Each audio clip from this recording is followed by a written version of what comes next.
What up, man? Let me tell you something, guys. Chat, replay people. Let me tell you something. I'm about ready to rip off all of Josh's old shit from 3 or 4 years ago. Starting with the music. I might have to figure out how to make me an animation of me in a recliner that operates like a car, like being a recliner just zipping down the road or something. I don't know. I probably never will, but it sounds like fun regardless. So what's up? Hope y'all are doing well. Hope y'all are ready for a fun stream. Not a lot of news, but I came up with a little something that we can have fun with. Really? Cats. Later on this evening that we'll have a little fun with. So, hope you guys are ready for a fun Saturday night. Because I am. But in order to aid in the good times, you fill your cup and you light your smoke. Because it's time to get nerdy.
What's going on?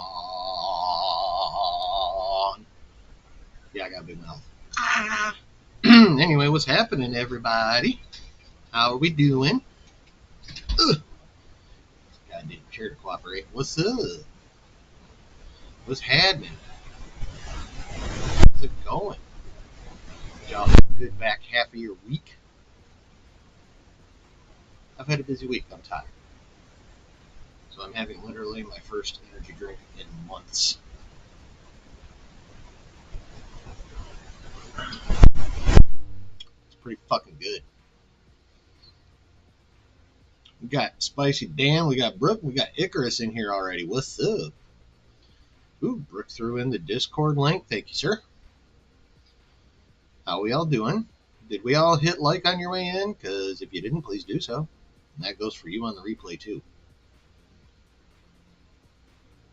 Hit the like button. And if you are not yet subscribed, hit that and the bell. And also join the Discord. The link is conveniently in the chat as Brooke for where Brooke put it, and there's also a link in the description of this video. So yeah, join that, because unless I literally forget to post the link to the streams, Discord notifications more reliable than YouTube. YouTube notifications do fuck around and not alert sometimes. So to really be able to know what's happening, join the Discord. But first, subscribe to the channel.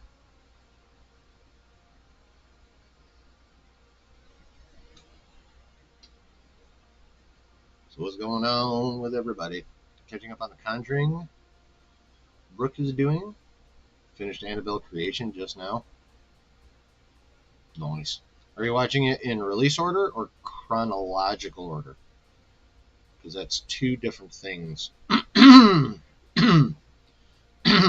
it. Let's noticed this, Brooke. I saw something about the upcoming Alien Earth episode. It's recommended not to eat or drink anything during that episode, apparently. Really? Release order? Okay. Where did you see that? If you can find it again, drop the link in the old Discord, man, because that sounds like fun. Spicy Dan's chopping peppers and weighing salt. Why does that sound like code for, like, drugs? I know it's not. You are hard at work making your spectacular sauces. But that still sounds like code for something to do with preparing drugs for sale. Sorry, but it does. I know it's not, but that's what it sounds like. It could be.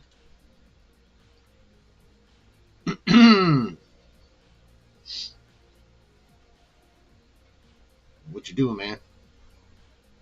Chopping peppers, weighing salt. I'll get at you later. All right, man. All right. See? There was some Instagram post. You sent out an article about it. Oh, shit. Look, you know what? You got me curious about that shit, bro. I'm going to get right after that right now. Or as fast, or as close to right now as this damn program will allow. Of course, it's got updates. No good, it's flying through the updates. Chop, chop, motherfucker. Excuse me. Do do do do do do do do do do do do do do do. Come on.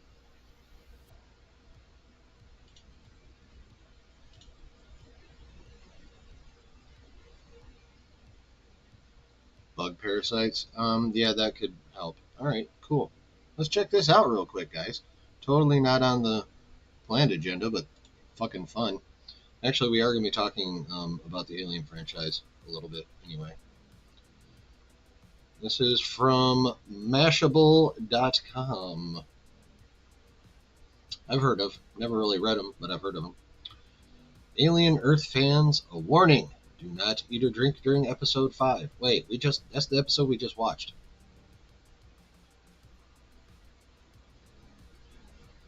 Yeah, this is about the episode we just watched.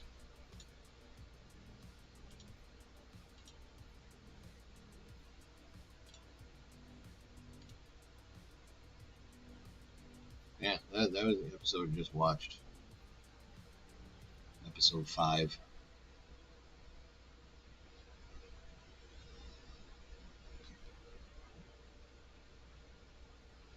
Yeah, no biggie, bro.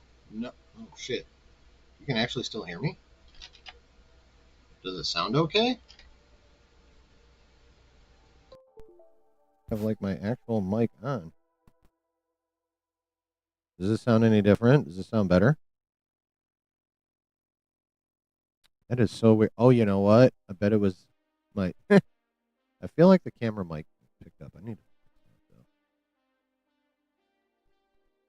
though. Next episode's titled "The Fly." Okay. Ooh. Well, maybe that warning should also be for episode 6. You know, maybe. Maybe, baby. Call me maybe.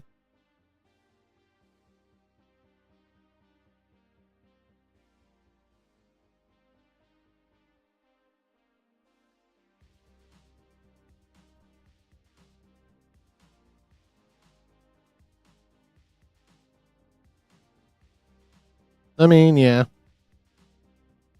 I mean, I got a pretty strong stomach, but I imagine there are actually quite a excuse me, quite a few people who would have been like, you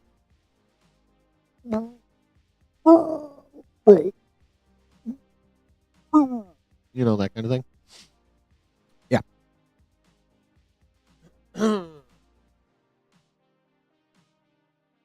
Yeah, I did not like the water bottle full of things. I mean, technically, I hate that fucking eyeball with tentacles, but, you know, it did cool shit. I'll give it credit for doing cool shit there at the end of the episode. Yeah, true. she was. Yeah. Man, that show's so good, though.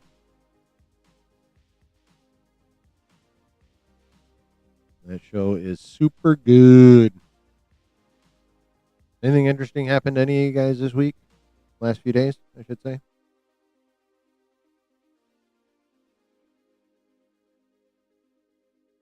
Anything at all? News? Amusing anecdote? I think for some people, the eyeball alien stole the show. I mean, yeah, probably. Actually, I can see that. I can definitely see that being a likely scenario. Oh yeah, when the eyeball alien had was controlling the engineer. He was gnawing on the alien. That was hilarious. I was like, damn. Credit for coming up with some shit I never would have thought to put in a fight scene with a fucking xenomorph. Is the dude just gnawing on him? The kid's football team won their first game. Yeah! Woo! Woo! All right, Spicy Dan's kids team. Excellent. Now, is that they won their first, they won the season opener, or that was their first win of the season?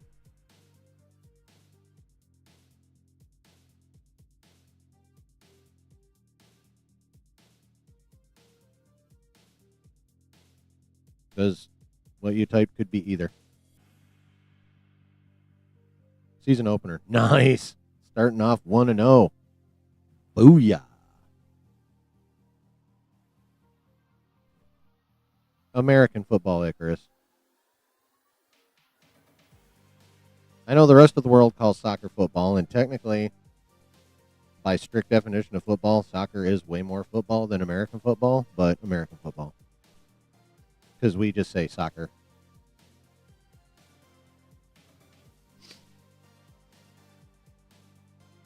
Because we're rebellious. I mean, we formed out of a rebellion, so I guess it's kind of our thing. Yeah, other football. Where are you from again?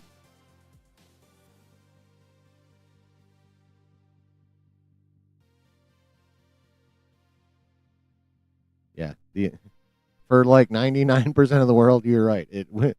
American football is the other football. That's just facts.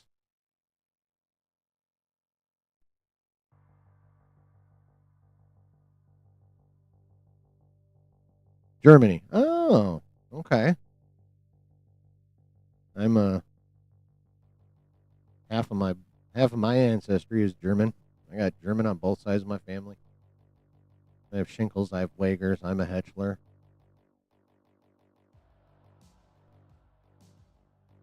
Yeah.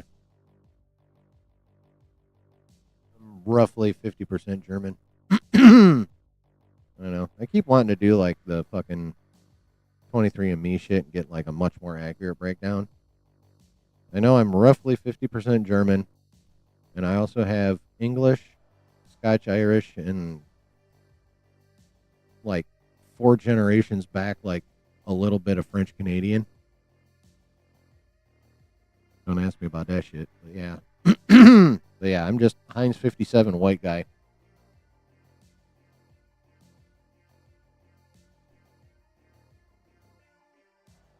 Yeah.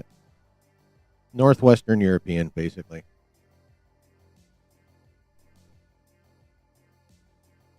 Germany, Britain. Germany and the British Isles, for the most part. That I'm aware of. Yeah. For example, this might be a risk. What up, Matt? What up, Griff? How you doing, Matt? At the risk of not that my information is not hidden, so fuck this. This is how my name is spelled currently. Last name. Now, when my ancestor with that last name came over from Germany in the 1850s, I believe, he did fight in the Civil War. It was originally that, because that, I'm sure you can confirm, Icarus, that name, when pronounced out, sounds phonetically like the American spelling. That's the original spelling of my last name.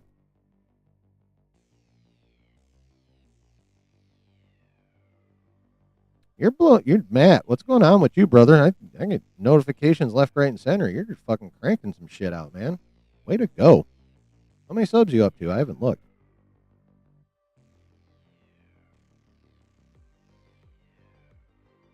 Like, it feels like you're doing enough shit. Are you like full-time YouTube now? How do I say Hetchler? Hetchler. Just like it's spelled in the Americanized version. Hetchler. I think the German is more close to Hetzler, like a cross between a Z and a CH, I would imagine. Hetzler. Hetzler. You know, go with the aggressive pronunciation. I am Hetzler. On the road to full time, not quite there yet. All right. Yeah. My last name is Hetzler.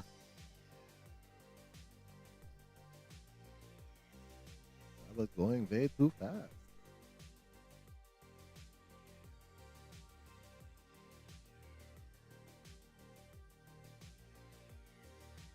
Damn.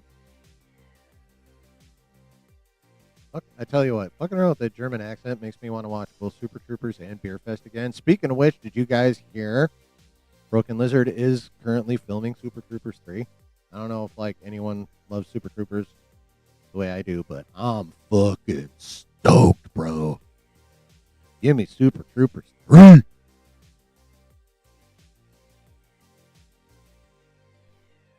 I'm ready for that shit. Anyone else out there like Super Troopers? I fucking love Super Troopers. I love the first one. Second one is still pretty funny. Not as good as the first. Like, let's be real there. Super Troopers 2, nowhere near, not as good as the first. Still pretty good for what it is, though. But yeah, I'm excited for Super Troopers 3.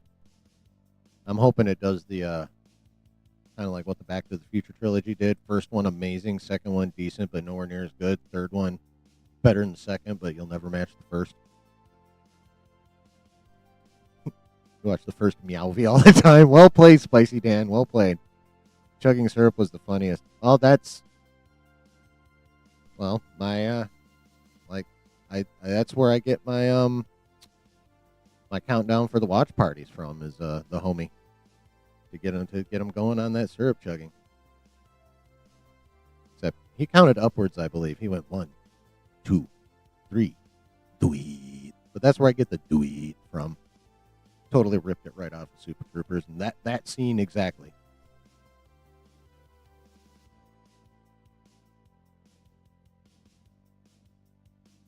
Do it. Yeah, I fucking love that movie. You boys like Mexico?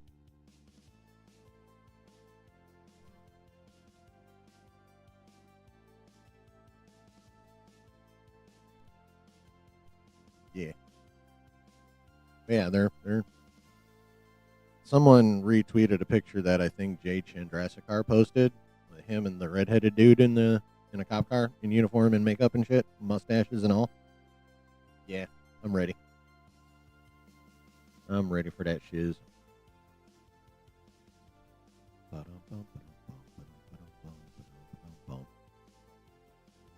Yeah. All right. What we got here. Where do I want to begin? Where do I want to begin, chat? Where do I want to begin? Oh, yeah. There's a little bit of... This is pseudo video game related. Live action video game adaptation related, so it qualifies as nerdy news, and I want your guys' opinion on this.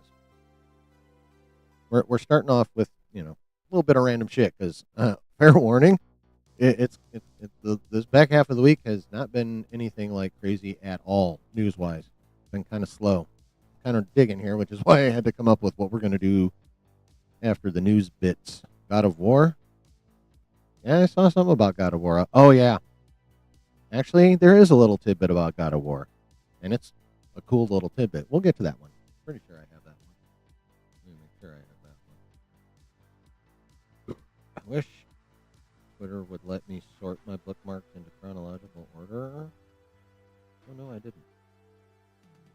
Well, I know it's in my phone. Give me a minute. I'll find it and put it over with the rest of my shit. Oh, by the way, what do you guys think of my thumbnail? Does the news person look familiar at all? Did that news anchor look familiar? Do they resemble anyone you know? Do you think? Ah, here it is. Throw that in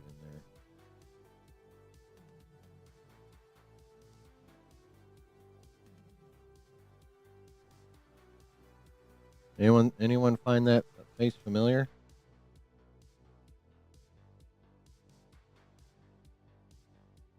Nope.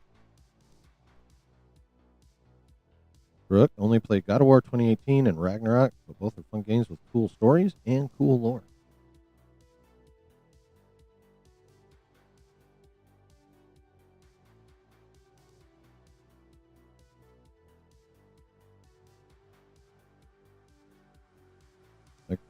Did I use AI to make it? Yes, I did. I used ChatGPT.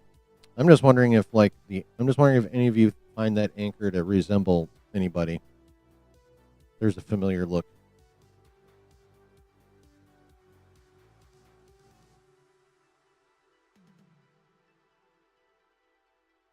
Thank you. Thank ChatGPT. No, nobody think that person looks familiar? No? All right, well. How about that? Does that look familiar?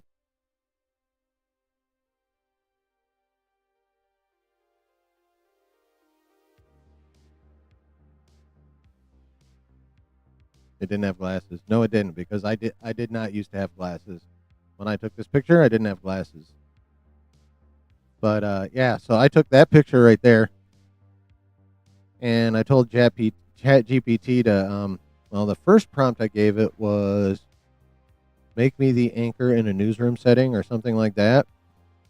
And so it just took that picture and stuck it all huge and with just like a cool newsroom background. And I was like, that ain't right. So then I told it to put me behind the news desk and give me a serious face. Et voila. Yeah, that's me. Now, me and Mrs. Chillin have been looking at that, and there's an actor. Like, both of us look at that. It's like, who the fuck who do you look like? And neither of us have been able to come up with that. So second question, does that look like an actor to you?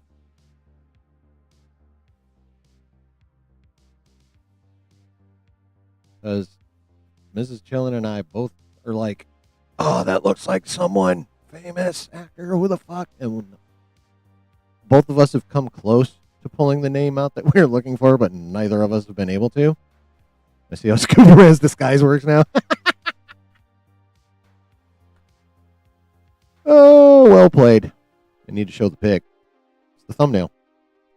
I didn't. Oh, wait. Did I? Oh, that's right. I did download it. Give me 2 seconds here. Forgot I had to download it in order to put it in the fucking thumbnail.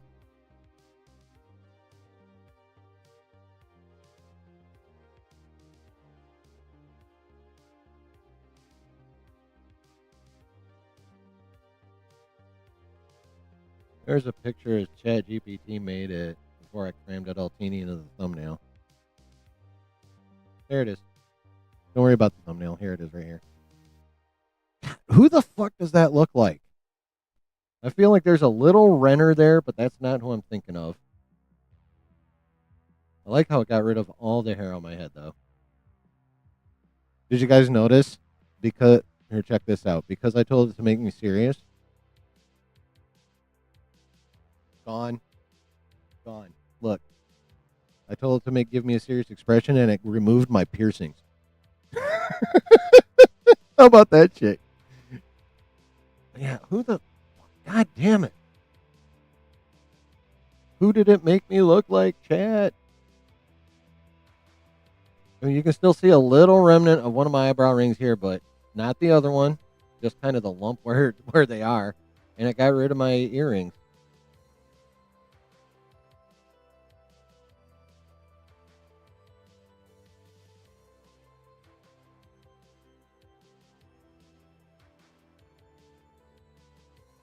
Wait, what? Like Spacey mixed with Kiefer Sutherland mixed with Michael Rosenbaum. I know the first two. Who the fuck is Michael Rosenbaum?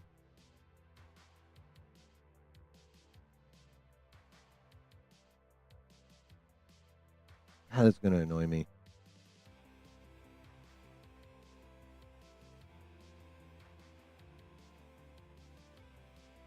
I feel like there's a teensy bit of Cranston there. Smallville Lex. Oh. Yeah. Not who I was thinking of, but yeah. There we. Oh, that is Michael Rosenbaum. Okay. Yeah. Okay, yeah, I can see that.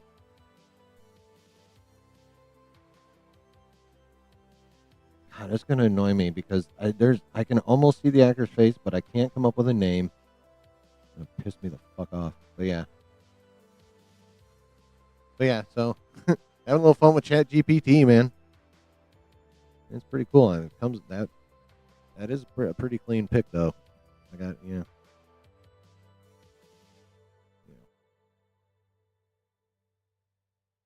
Okay. All right. So, Matt, I'm actually glad you're here for this because I do reverse Google search. Oh, right, I should. I'm glad you're here already, Matt, because these first couple things I'm going to go over are gaming related. Starting with this one, it's not about a game specifically. It is about a live action adaptation of a game. Prime Video's Tomb Raider begins filming January 19th. Sophie Turner is confirmed as Lara Croft. I mean, cool. And Tomb Raider project, I'm down for Tomb Raider. I can't play it worth a damn because I have no map in my head, and I barely can beat like the first level. I get lost. I suck at that shit. But it's a cool franchise. Lara Croft is a cool fucking character. But yeah, so they hired Sophie Turner as Lara Croft. Spicy Dan is not happy about it. You know what, Matt? I had a while back, it had seemed like it got shelved. See, Chris, I brought up Walter White for myself, fucking Cranston. It's all I've never wanted to Spicy Dan. Yeah, I was, my reaction wasn't like Darth Vader, Steve Carell. No, please, God, no. Wasn't quite that strong, but like, I'm sorry.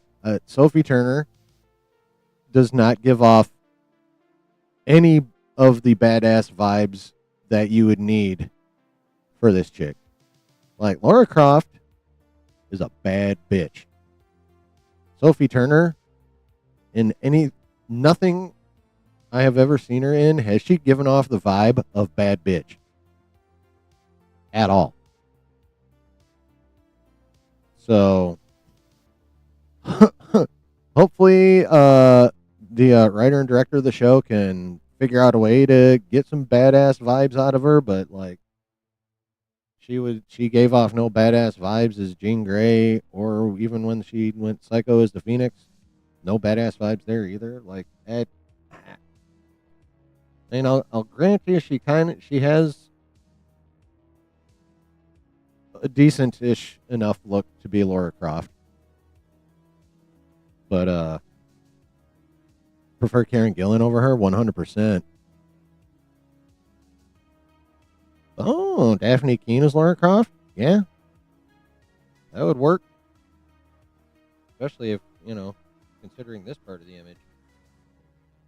Daphne Keane already looks more like her than she does now that I'm thinking about it. Man. Yeah.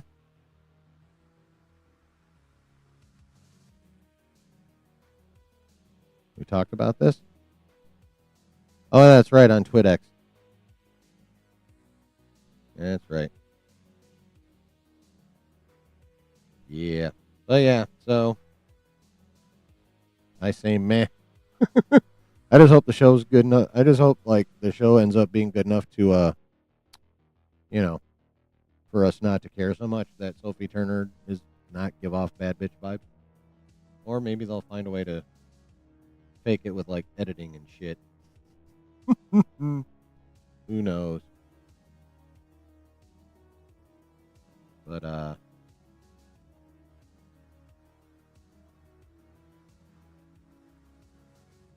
so yeah. Yeah, so that's the Tomb Raider news. Seems like you guys feel at least somewhat similar to me in that sweet Jesus, they could have done better casting wise.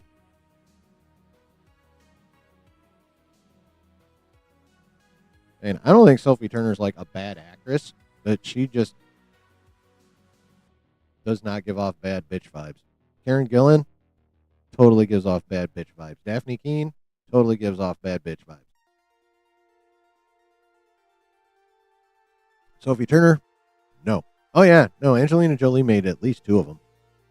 She's good at being a bad bitch, and that's not her only bad bitch role. And she's in the Eternals, Mr. and Mrs. Smith, Salt. Y'all ever seen Salt? That's a good fucking action movie, bro. Like Angelina Jolie's, she can do badass. She can do bad bitch, 100%. Yeah, if you haven't watched Salt, I highly recommend Salt. Her and Liev Schreiber, good movie. Just as an aside. But yeah, good movie. Prime example of Angelina Jolie just oozing bad bitch. Yeah. All right. Next up. And glad Icarus brought it up. I think it was Icarus.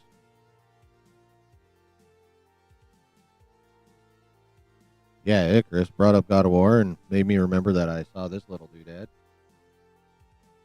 So this comes from Nexus Point News, who is, they do scoops and shit. They're pretty fucking accurate for the most part. They're up there. Exclusive! God of War series set to begin filming in March 2026. Hooty hoo! Can't wait till we actually get fucking casting news. Amazon's God of War series finally has a filming date. The series will begin filming in March 2026 in Vancouver, sources tell Nexus Point News. The casting for the series is currently underway. I cannot wait for some casting news on this bitch. Ronald D. Moore will serve as the showrunner for God of War. The writers' room also includes Matthew Graham, Electric Dreams and Spanish Princess, Stephanie Shannon for All Mankind and Outlander, Narendra K. Shankar, The Expanse and For All Mankind, Joe Menosky for All Mankind and Star Trek Discovery, Mark D. Bernardin, maybe Bernardine, The Continental and Star Trek Picard, Tanya Lotia, The Witcher and The Mighty Nine. Given Moore's history as a showrunner for All Mankind, Electric Dreams, and Outlander. Okay, so this is like a team here. For All Mankind, Outlander. For All Mankind, Electric Dreams. Yeah, this team's been doing some shit. It's no surprise that several familiar collaborators are joining him on this project. Moore also offered an update on the series at San Diego Comic-Con in an interview with IGN. We're in the scripts phase. We're still working on scripts. Going very well. We've got a good team. It's been a fascinating thing to sink my teeth into. I've never done an adaptation of a video game, and the deeper I got into it, the more impressed I was with the breadth and the depth of the mythology that's involved in this video game. In the same interview, Moore also revealed that they were adapting the 2018 God of War game, which follows an older Kratos, the Olympian god of war. After completing his quest for revenge against Zeus, Kratos settles with his wife and son. Spoiler alert! Following his wife's death, Kratos embarks on a new journey with his son. To honor her final wish, Kratos and his son Atreus set out on a perilous journey to scatter her ashes from the highest peak of the 9 realms. Along the way, they encounter many figures from Norse mythology, one of them being the Aesir god Baldur. God of War series, blah, blah, blah, blah, blah, blah, blah, blah. Amazon, Sony, PlayStation, and Santa Monica Studio. Okay. Yeah, this is a good writer's room, guy. You want Teal for Kratos? Me too. 100%. He voiced the shit out of that role. And he did some of the mocap. I've seen clips that he did some of the mocap too, like acting out some scenes and shit.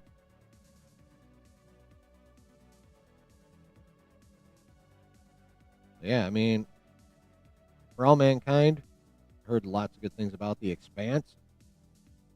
That one's been rated one of the best modern sci-fi shows, if not the best modern sci-fi show. Modern being, this century. For All Mankind again. No more For All Mankind. Discovery. Opinions are split on that one. Picard. Opinions are split until season 3, which everybody fucking loved. I don't know about this person from like The Witcher and the Mighty Nine. Seems like anyone that wrote on The Witcher would be a problem, considering they didn't want to like go with the games and books, which is why fucking Cavill was like, "Fuck this shit." He did all the mocap with Boy. Okay. What up, Delta Dan? But yeah, this seems like a pretty fucking good writer's room for this show. I find this to be good news. And it's going to film next spring. Being it's already September and they're supposed to film in March, we should be getting some fucking casting news with like next month. Mighty Nine is the new one. It's not out yet. Okay. But yeah, if we don't have some casting news by Halloween, I'm going to be really surprised. Maybe that might be pushing it a little early, but we better have some casting news by Thanksgiving, at least. Kratos and what's his name? Atreus. Yeah, we should know at least who these two are by Thanksgiving, if not some of the other major players as well. Yeah. Have I seen Vox Machina? No, I have not. If it's on Apple, I haven't seen it.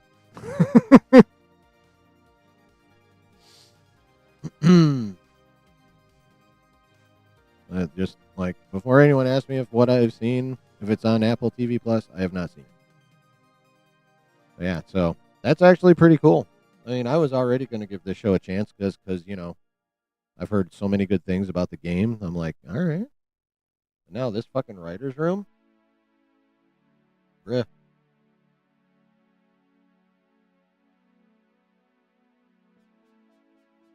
Might be in for something cool. Now, if it's filming next March, we probably won't get the actual show till 2027. Which, it's on Amazon Prime. Animated series based on the Critical Role show. Okay. Sorry, I have an itch.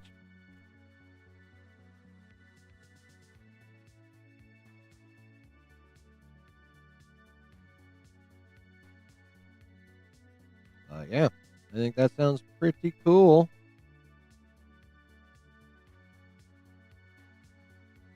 Vox Machina is a great show. Critical Role is a bunch of voice actors playing D&D. Oh. Huh.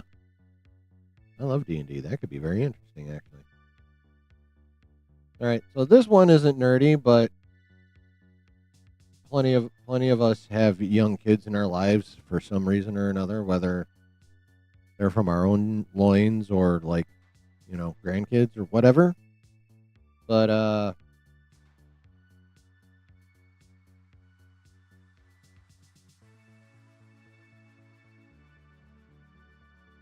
Disney's gonna make some serious fucking money in 2027, y'all.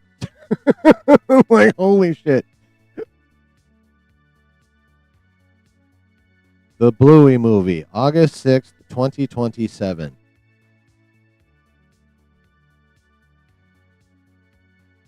Between that and fucking Secret Wars,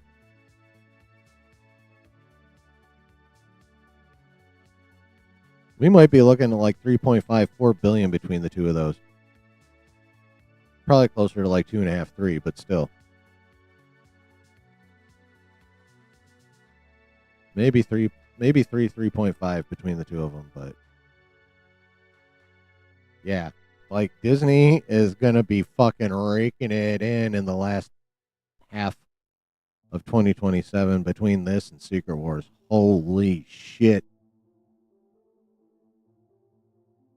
Like, did Lilo and Stitch cross the Billy?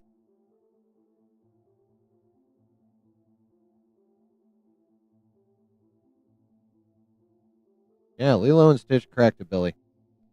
If Lilo and Stitch cracked a Billy, this movie's fucking cracking like 1.5.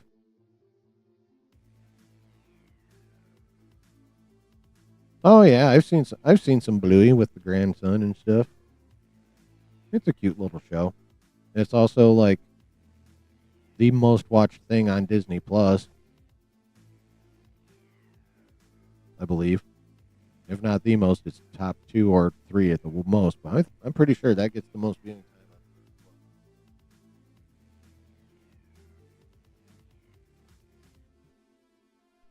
Yeah. So, not nerdy, but sweet Jesus, is Disney going to be making a crap ton of money?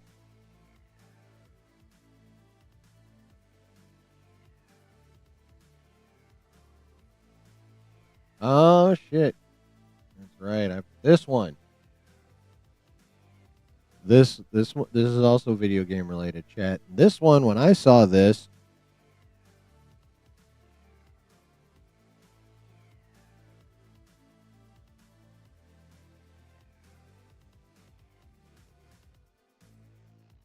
I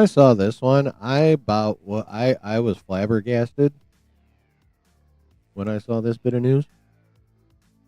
I was like, what the fuck? So check this shit out, chat. Steven Spielberg really wanted to direct a Call of Duty movie. I guess Steven Spielberg is a massive gamer, and he's played a lot of COD. His team pitched his vision for the film to Activision. Activision got spooked by Spielberg wanting full control over the film, so they sold the rights to Paramount instead.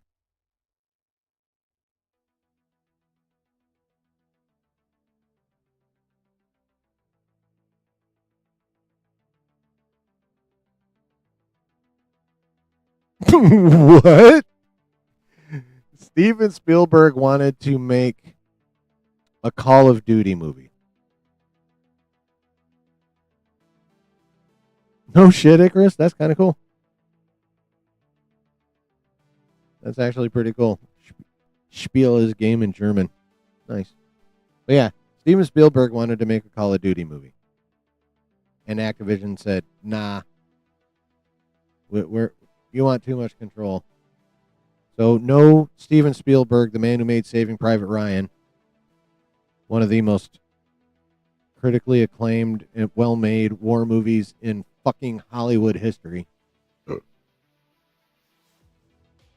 The man who made Avatar, which is basically a fucking war movie with just just done with a shit ton of CGI. But they're like, no,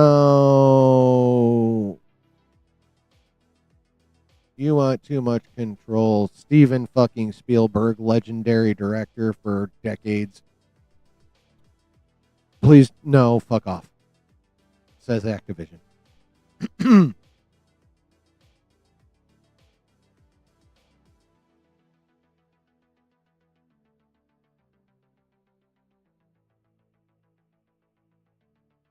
All right. Like, what the fuck are you even doing, Activision? What the fuck are you even doing?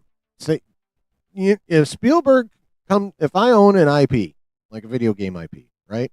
Especially one that's been kind of on the downslide for the last couple, 3 or 4 years, or however long it's been on the downslide, Call of Duty.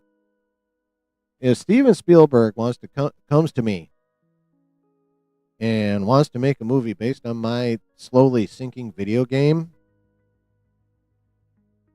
I am like, I'm like, I'll listen to his pitch and be like, and he's like, I want full control, final edit, and all that shit. I'll be like, yes, thank you. You can have whatever you want. Please make us look awesome again. Mr. Steven Spielberg, legendary. Who am I thinking of? Who's the other guy? Oh, James Cameron. Never mind. My bad. That was James Cameron. I'm confusing my directors. I confused my directors. That was James Cameron. Thanks, Spicy Dan, for fixing that, or making me aware of my boo boo. Yeah, Avatar's Cameron. But yeah, no, Mr. Legendary Director, no, thank you. Are you out of your goddamn mind? Is that before or after Microsoft bought them? I don't know. I'm not 100% sure. Let's see if this is behind a paywall.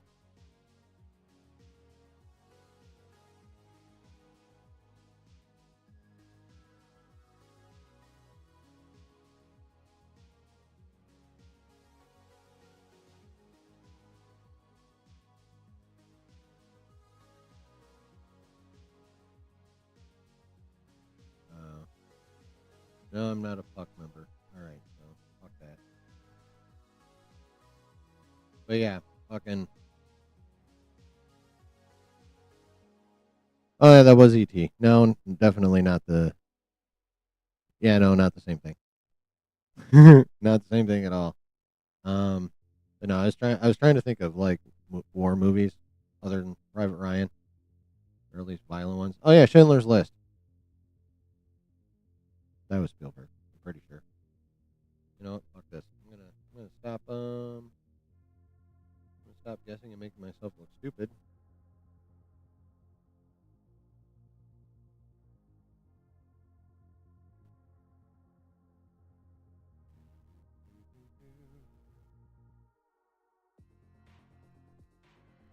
Okay. Let's look at this together, shall we? All the way back to 64. Jesus Christ. Something called Firelight, Duel, Strickland Express, Jaws, Close Encounters of the Third Kind. 1941. What was that about? Oh, it was a war comedy film. Okay, so it was a comedy, but, war. Raiders of the Lost Ark, E.T., Twilight Zone the movie, Indiana Jones, Color Purple, Empire of the Sun. That's a war movie. Yeah, that's a great fucking movie, too. Holy shit. Yeah, that's based in Japan in World War II. Last Crusade. Always. Look, fucking love that movie. I forgot Spielberg did that one. That's a great movie. Oh, yeah, Jurassic Park. Schindler's List. There we go. Amistad. Okay, technically not a war movie, but. Saving Private Ryan. Minority Report. Terminal. War of the Worlds. Crystal Skull. War Horse. Lincoln. Ready Player One. I mean, video game, but yeah. So.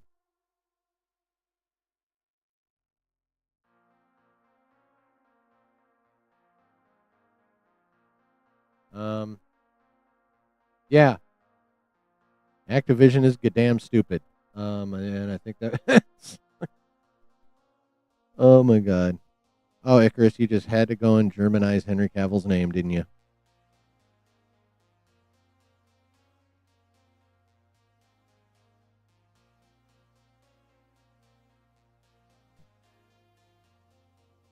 Yeah.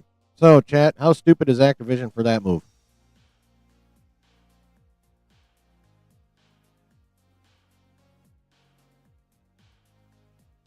How fucking dumb. You Germanized Cavill's last name. You changed the C to a K.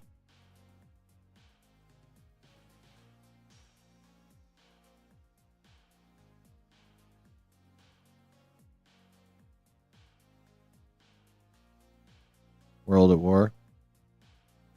You should do it like, if they're going to make a Call of Duty game, it should be off the Modern Warfare section. Oh, Google. Yeah, they should do a. They should do the. If they're gonna make a COD movie, they should do. It should, in my opinion, just they should do it out of the Modern Warfare setting.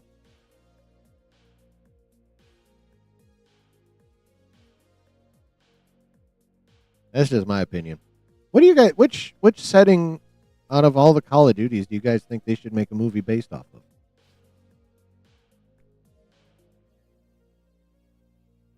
Go Modern Warfare. I mean, I'd say World War II, but well, never mind. I was thinking from Steven Spielberg perspective, but he already did Saving Private Ryan, but he won't be directing it.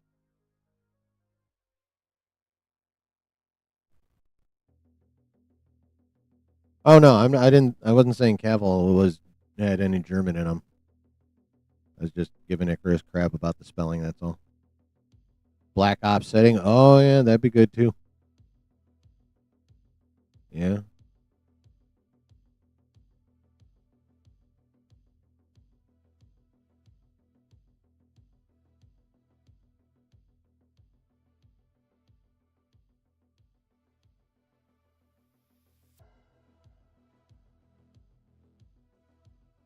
Yeah.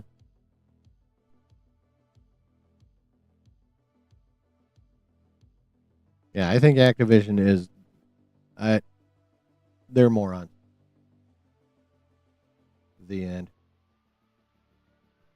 Oh, got you. See, that's some German shit, man. Changing C's to K's.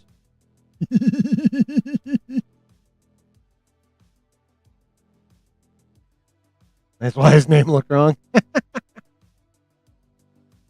I'm just giving you shit.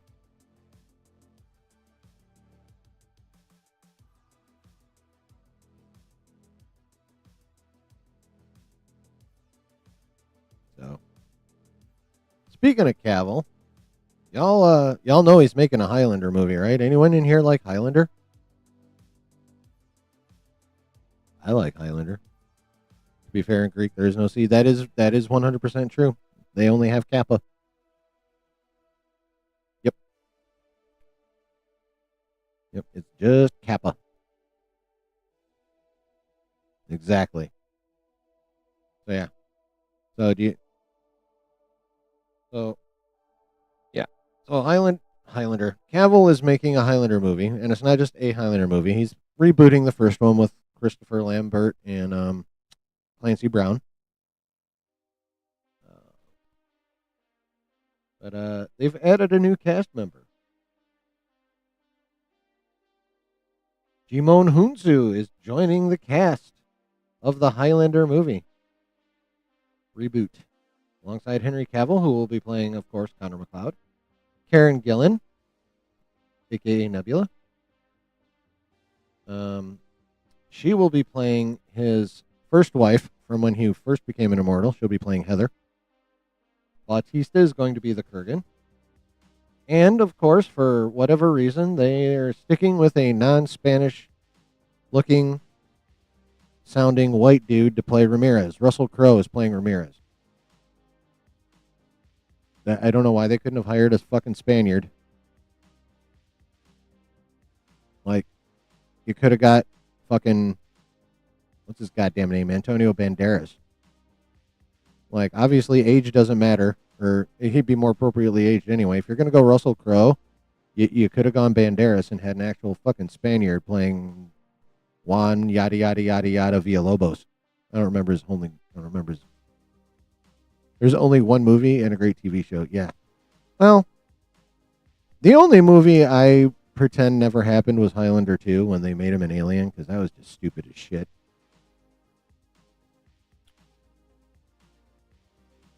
The rest of them were at least based off the original, like the first one, and Highlander 2 was an abomination. Anyway.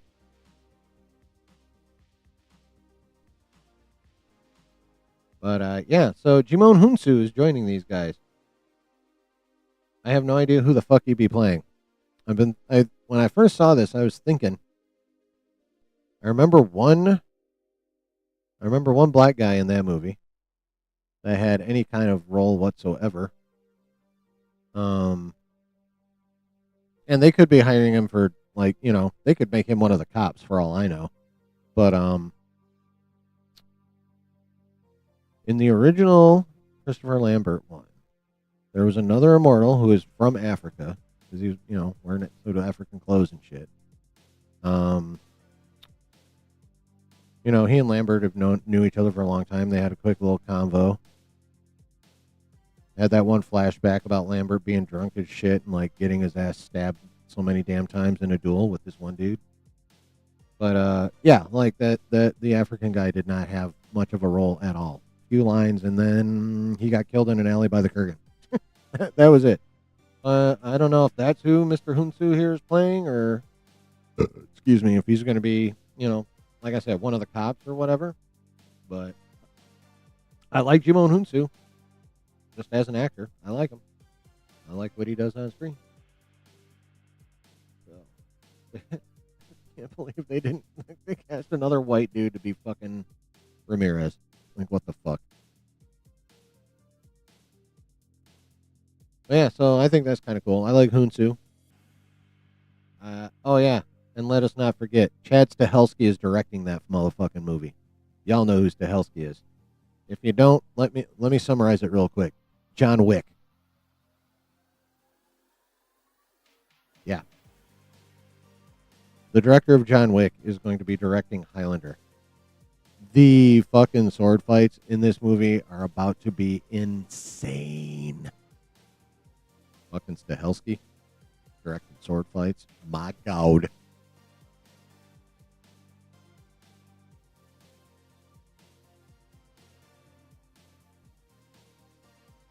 And Cavill's going to stay true to the lore because that's why he annoys everyone in fucking Hollywood. He annoyed Snyder about wanting Superman to be more Boy Scouty. He obviously pissed everyone off at The Witcher. But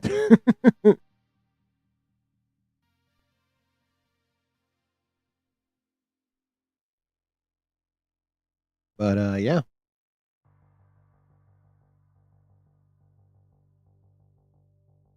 Fast-paced sword fights and Henry Cavill acting is a winner combo. 100%.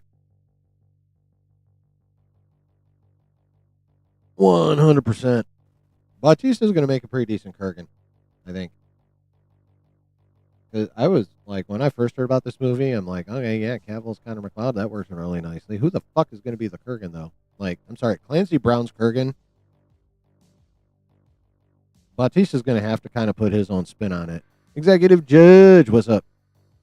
Like, Bautista's going to have to kind of put his own spin on it because Clancy Brown's Kurgan, well nigh untouchable, in my opinion.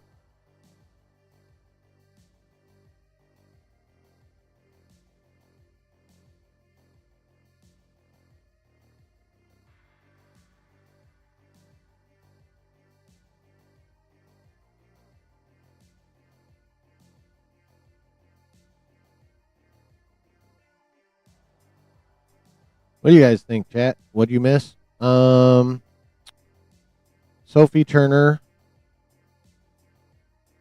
I don't remember her name from Game of Thrones, but she was the eldest Stark daughter. Is going to be Lara Croft in in Amazon's Tomb Raider show. Activision turned down Steven Spielberg. Steven Spielberg wanted to make a Call of Duty movie, and Activision turned him down because he wanted full control over the movie and final edit and shit. And they were like, nah, fam, we don't care that you're a legendary fucking director for almost 50 years. Please go away. So Activision, dumb as fuck.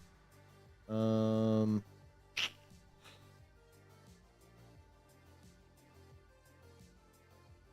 was the other one? I eliminated the bookmark. I don't remember. There's one other thing. It was video game related. Oh yeah, the writer's room for God of War was announced, and it's fucking amazing.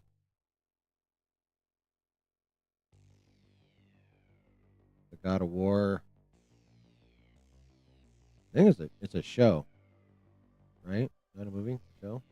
Based on the 2018 God of War game, Sansa Stark. Yeah, her. Sansa. Yeah. I don't like the casting. She doesn't give off badass. She doesn't seem like a bad bitch in any way, shape, or form. Yep. Jean Grey in X-Men Dark Phoenix. Yep. Oh, she was Jean Grey in the entire First Class run.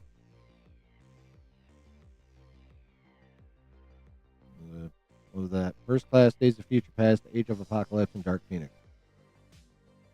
Yeah. She was Jean Grey in all of those.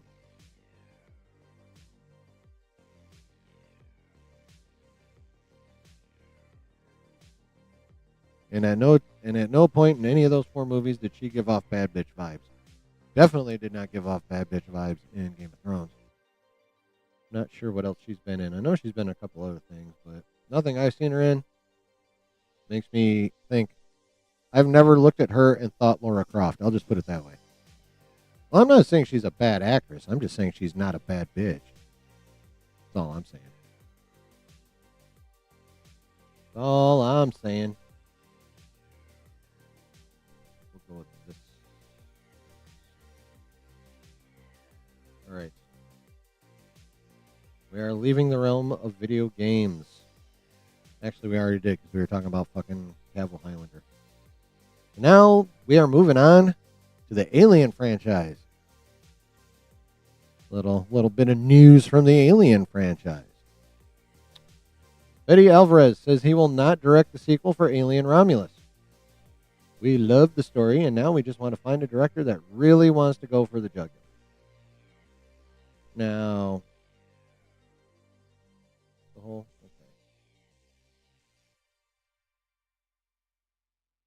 okay, yeah. So here's the whole article. Let's look at this shit.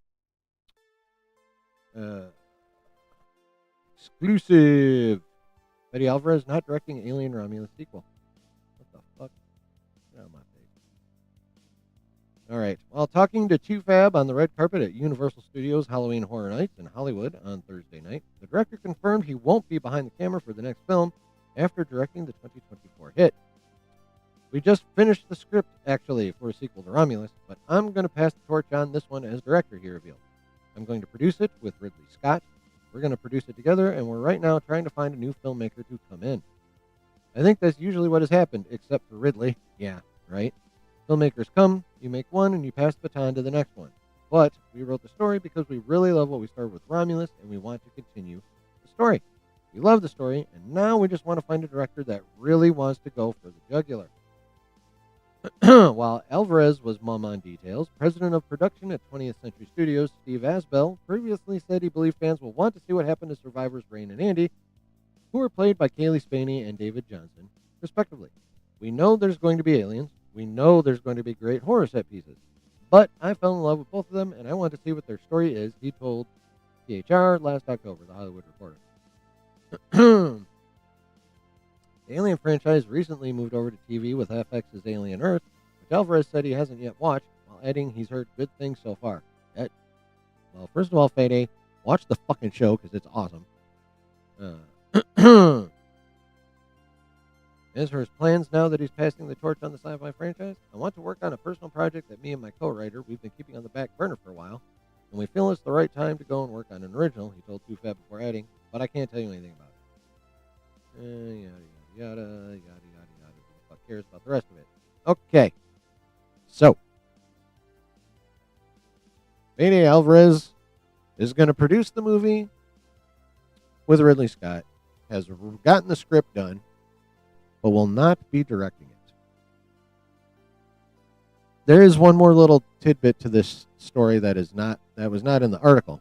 And I was watching the Hot Mic with John Roca and Jeff Snyder.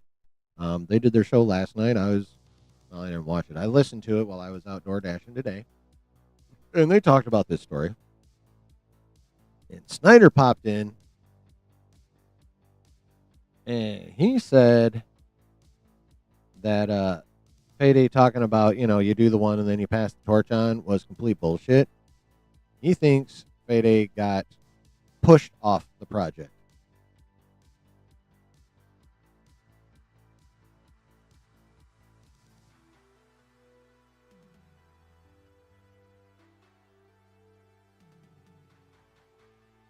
Not sure why. Snyder speculated it was because a lot of opinion out there was The movie was really, really good until the ending when they whipped out that one critter that was really similar to the critter at the end of Alien Resurrection, which people didn't like then. So, but yeah, Snyder added that little bit. He's he's heard that and I hope I'm actually saying this right, that he heard it, or if he was just speculating. But yeah, he allowed as to how this probably was not voluntary on Fade's part. What do y'all think about that shit?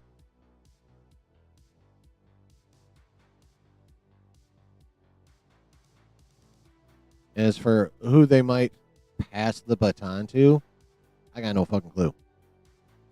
I don't know who it could be, nor do I have any opinions on who it should be. I'm curious though, chat. A, what do you think about this? B, what do you think about what Snyder said? Like, what do you think about him not directing the next one in general? B, what do you think about Snyder said? And C, do you guys, do any of you have any director like knowledge / preferences on who you think would be good to direct the sequel to Alien Romulus? What do y'all think about that shiz?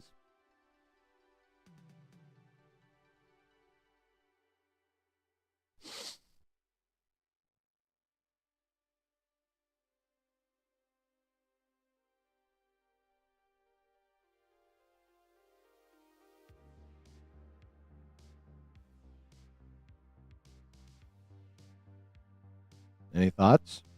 Opinions?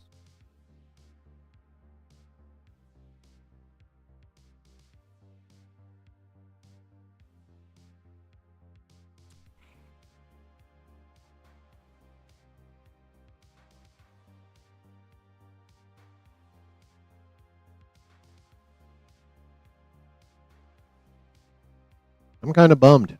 I thought Alvarez did a really good job with Romulus, both writing it and directing it.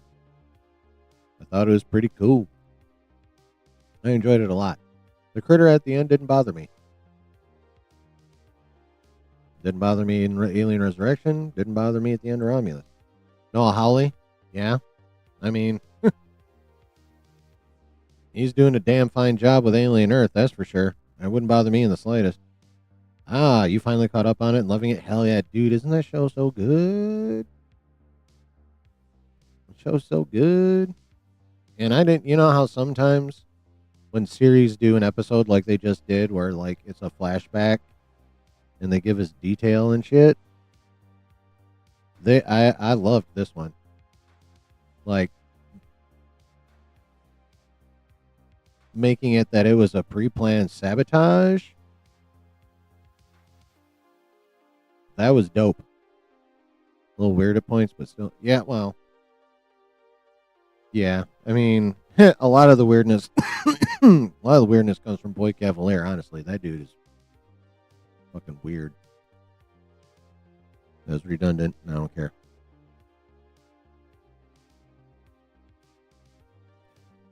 Yeah, I mean, the story should be effectively continued because Fede wrote the script for it. So, and he wrote, well, him and his co-writer wrote the script for this Romulus sequel, just like they wrote the script for Romulus. So, I'm not worried about the continuation of the story. Ever see there's a Predator holiday special? Please tell me you're fucking with me.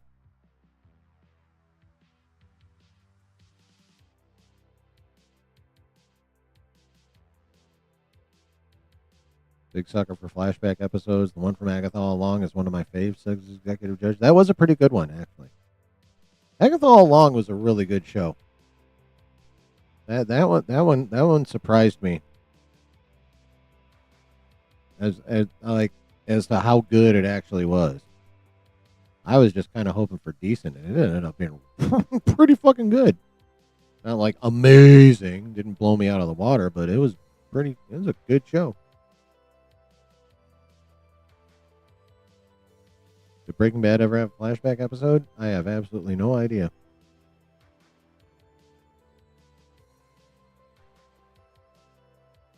It's like 3 minutes of one of the old school Christmas specials, claymation.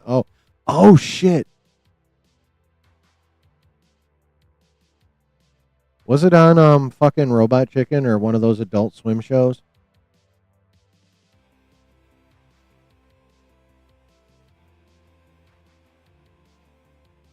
Because if it was, I think I know what you're talking about now. If it was on like Robot Chicken or Adult Swim in general, I think I know what you're talking about now.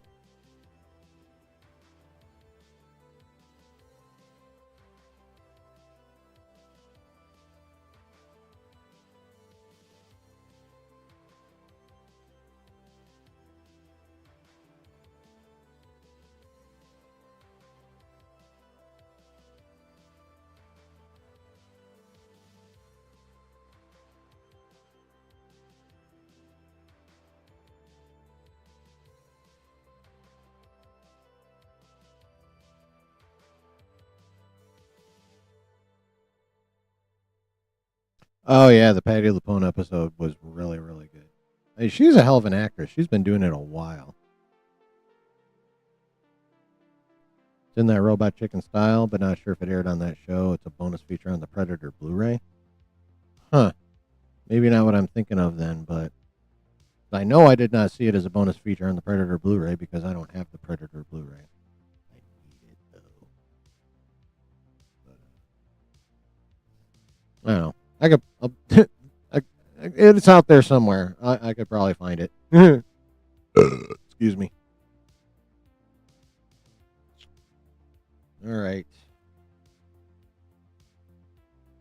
All right. That's all of the not CBM related stuff I have. Be delving into Marvel and DC next, y'all. Because there's some tidbits from those two. Before we get into the CBM style stuff, I gotta pee. What the hell? Weird. Okay. So I'm gonna go pee. I'm gonna turn up the music. I'll be back in a little bit.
Alrighty.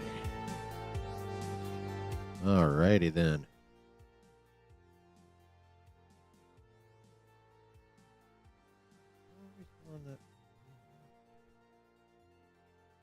Move on.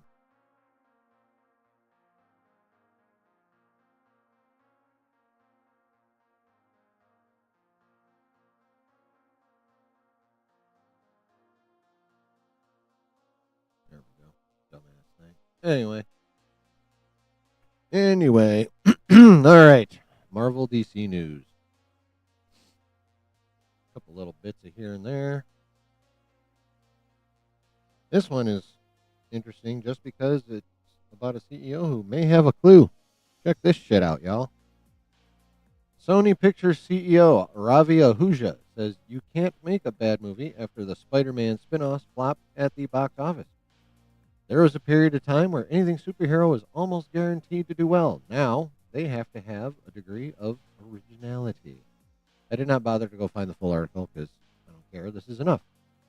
So, now, this guy's fairly new because the old CEO, I don't know if you guys remember when this happened, but a little while after Kraven, like, completely and utterly bombed, the homie retired, and this guy stepped in to replace him. So evidently, he learned, because y'all remember not too long after Kraven bombed, again this dude's predecessor retired, and they canceled the rest of the SSU except for Spider Noir and the Spider-Verse movies. That's it.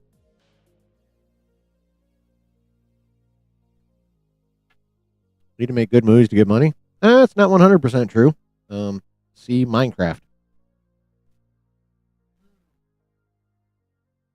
Hell, see Deadpool and Wolverine.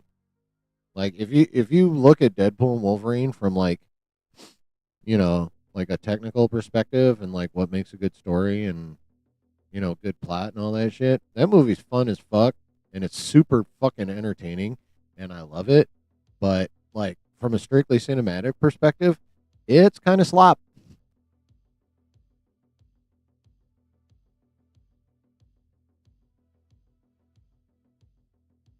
Deadpool Wolverine's kind of slop.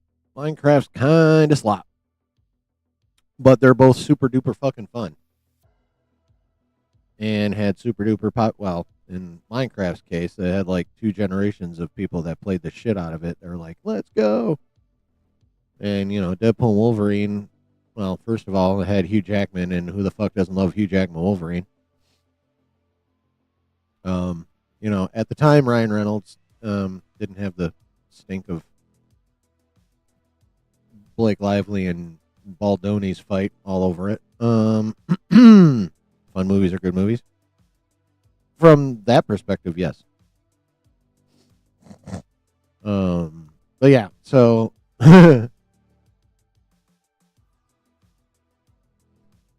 but yeah, I just think it's cool to, you know, even if even if there is a bit of Captain Obvious about it, there are some studio heads who still don't seem to have learned their lesson. I'm sure you guys can think of one if you take like 0.72 seconds. Okay.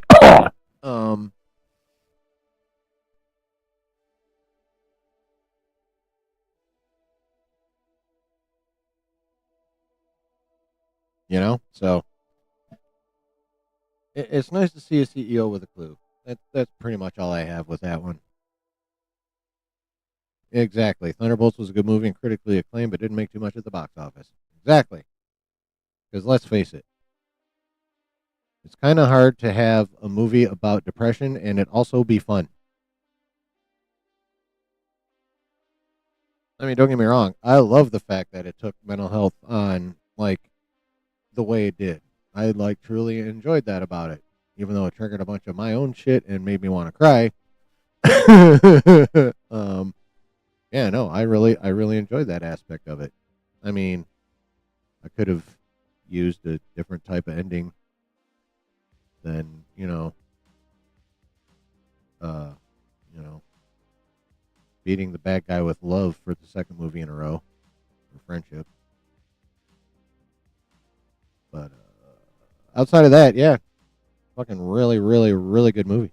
So, yeah, quality does not always equal box office, and you can make a shit ton of movie or a shit ton of money with a slop. It's been proven.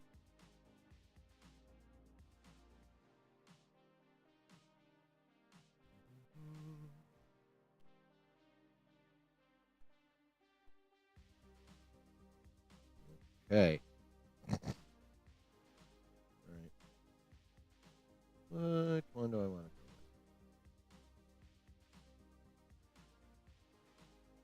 with? All right. We will go with more Spider-Man Brand New Day type of stuff. This shit is funny as hell. So,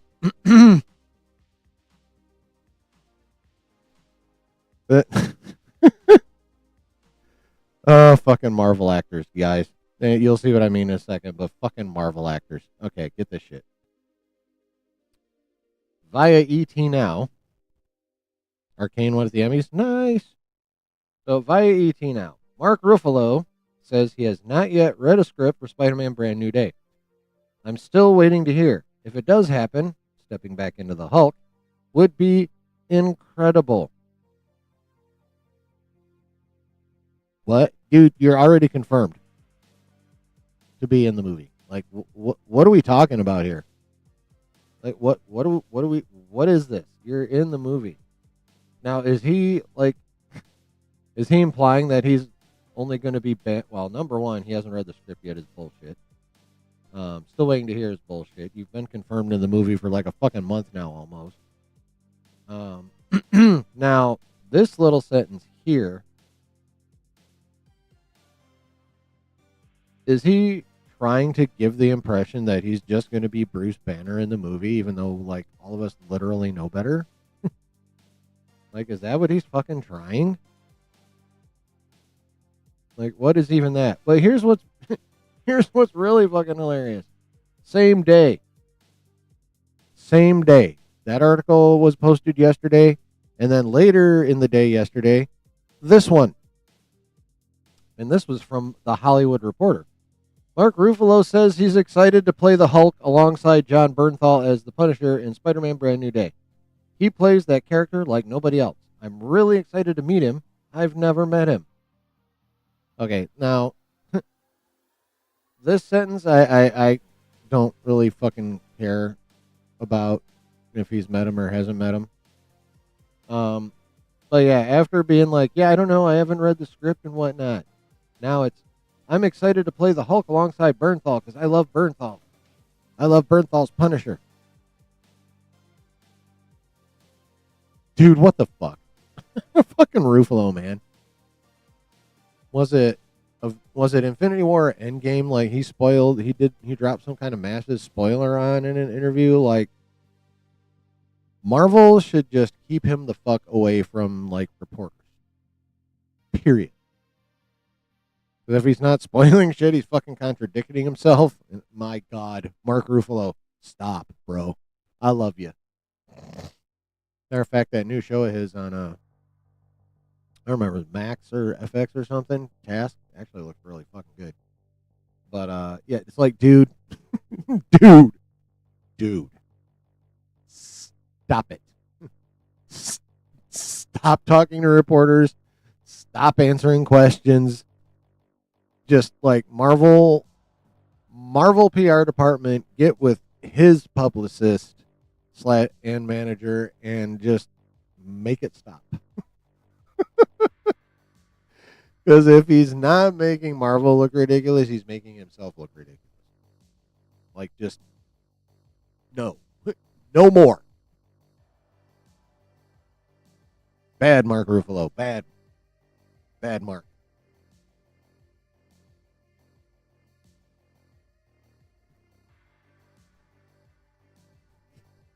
What the fuck? See, like I said, it's like nothing, no groundbreaking news, just like interesting little tidbits. And fucking Mark Ruffalo, man. 2 articles, both posted the same day. One where he's like, "Man, I haven't read the script. I hope I get to be Hulk. I'm so excited to play the Hulk because I get to play with John Bernthal's Punisher too." And/or one of the Emmys' best special visual effects. I mean, that seems like a category they have a really good shot at winning in 100%. That is one thing that the only people that could fault Andor for its visuals are being very disingenuous because that show looked visually spectacular. Yeah.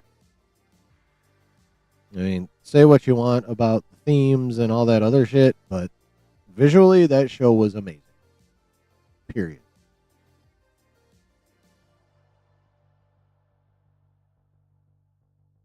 Yep.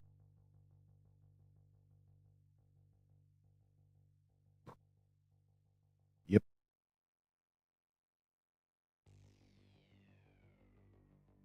All right. Next, Tom Holland is talking. Here's a fun quote. "I have been actively sifting through the internet and trying to best understand what it is that the fans want from a Spider Man movie, and that's been my driving force in these pitch meetings." There's another quote where he said he was annoying the producers and shit, related to this one. But yeah, Tom Holland sifting through the internet and trying to best understand what fans want from a Spider Man movie. And that's been my driving force in these pitch meetings. Now, I think that's pretty cool. I think that's really cool. I think it's awesome that an actor is willing to do the research, see what's what with the fandom, and push for that kind of thing to be in the movie. I think that's really, really cool. Now, the man who hosts the community that most of us came from, i.e., Papa Josh over there at the Den O Nerds, I think he went a little too deep on this one when he was worried about. I mean, he's not wrong about a lot of comic book fans and comic book movie fans and that kind of shit, and how ridiculous they can get. We've seen it. We all know about it.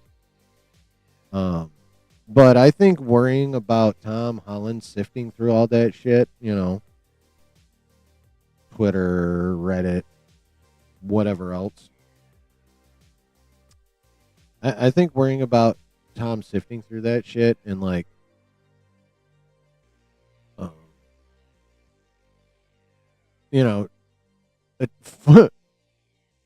using a lot of these weirdos' opinions as the foundation of his research. I think worrying about that is not giving Tom Holland credit for being even remotely intelligent. I think Tom Holland is plenty smart enough to, discern opinions from rabid morons from normal people. You know what I mean? I mean, despite the reputation of the Spider-Man fandom, I think Tom Holland's smart enough to be able to separate the thoughtful opinions from just the people that are engaging in their online rage about whatever they're nitpicking about Spider-Man that day. You know what I mean? I think worrying about the influence of those people over Tom Holland's opinion and what he's going to push for in this movie does not give Tom Holland enough credit. It's kind of assuming he's a fucking moron. Or a sheep, or both. I don't think either are true. So, I like this. I like the fact that he's doing his research.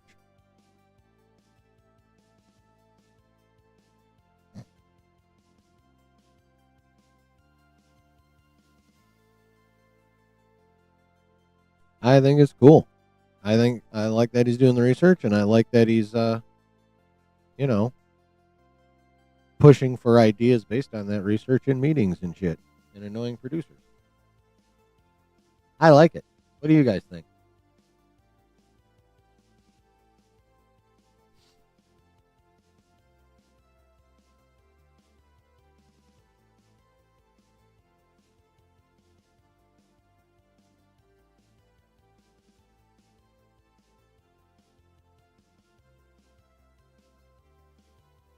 Oh, I'm super stoked for the Odyssey.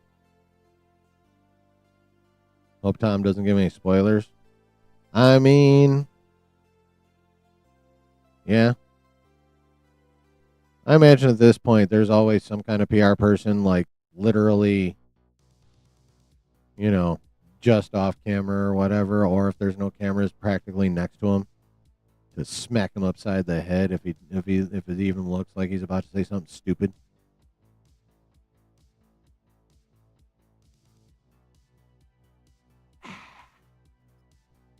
Scritchety scratchety. Feels good on my scalp.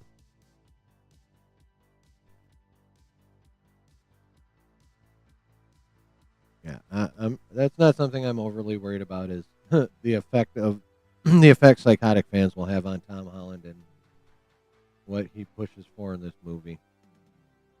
I don't really think that's going to be an issue.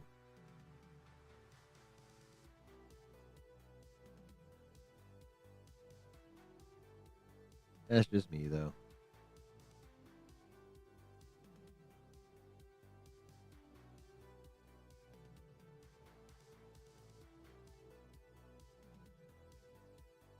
All right, a little bit of Captain Obvious one, but you know, I just had to do a quick little comment on this one. So my time post, I believe, was yesterday. Spider-Man: Brand New Day is not totally grounded, and it's pretty crazy. Now, no shit, it's not totally grounded. And now, here's what I'm wondering: is she saying it's pretty crazy that it's not totally grounded, or is this like an adjunct to it being not totally grounded? More along the lines of it's not totally grounded, and maybe there should be an also there, and also it's pretty crazy. You know, did she admit it on accident, or is she just saying the fact it's not totally grounded is pretty crazy? I feel like it's that. I don't think she eliminated the word also. I think she meant it that way, but like, no shit, Sherlock. And of course I did this. I quote tweeted it and said, it was never going to be totally grounded. Like, duh. It was either going to be the movie immediately after Doomsday and now it's the movie right before Doomsday. So it either had to be continuation, but now and then it had to be a setup. So this movie was never going to be totally grounded. Now, some of the plans were for it to be like almost not grounded at all.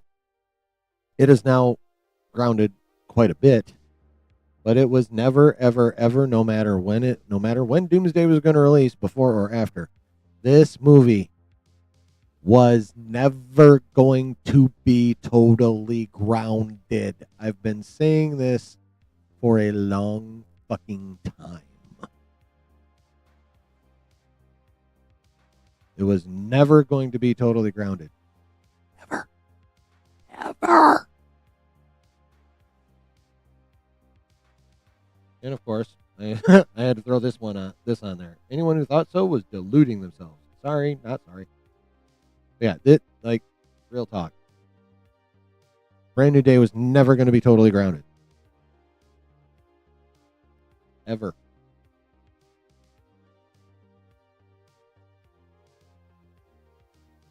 Doomsday, totally grounded. Spider-Boy, Secret Wars. Yeah, not going to work.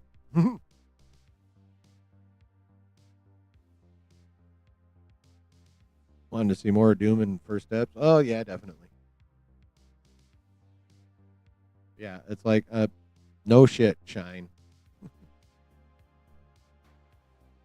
Curse my logic. Hey, don't get me wrong. I'm not saying I don't want a totally grounded Spider-Man movie. I do. Like, I'm not saying I don't want that. I wanted that. Like, when it seemed like we were going to get that, when Feige was winning that fight, like a while back. It would be late last year, early this year. Something like that. I was down for it. I'm like, hell yeah, give me my grounded Spidey story. Him just whooping ass in New York, calling it a day. I'm here for that. I hope Spider-Man 5 is that. Like, honestly. I hope Spider-Man 5 is that. Honestly, I hope Spider-Man 5 wraps up what they started in Daredevil. And that they figure out how to they figure out a way to convince Sony to let them have Kingpin in an actual fucking movie. Fucking Sony. That's probably why Kingpin isn't in Spider-Man 4. He would fit totally in that movie. But no, Sony's got to be a bunch of twats.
Do people actually want a totally grounded Spider-Man movie after whatever Doomsday does to our brains? Yeah.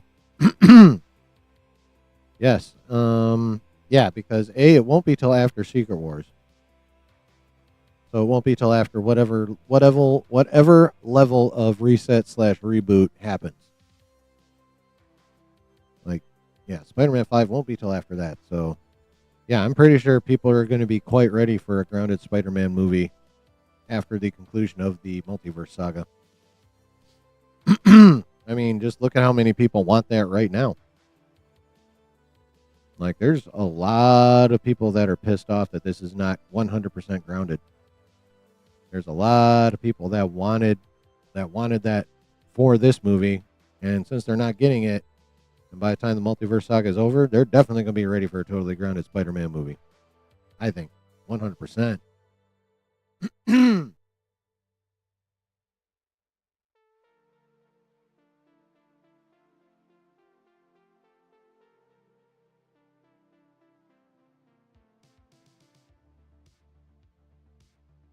Yeah.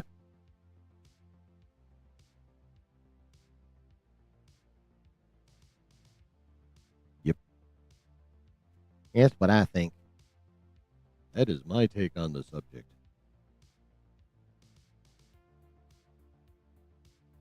Any further thoughts on any of the Marvel stuff? Because that's all the Marvel stuff I got. I got 1, 2, 3 more little DCU tidbits, and then we're gonna go into the little fun thing I came up with to do after this light news night.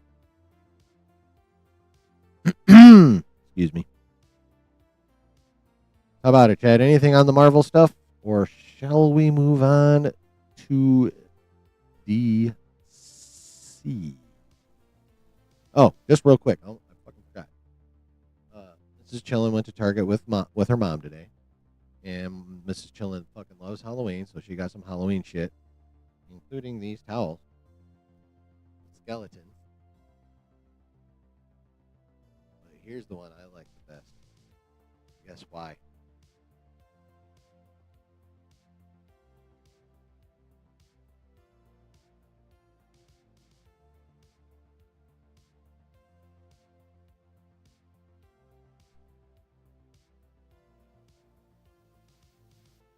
Yeah.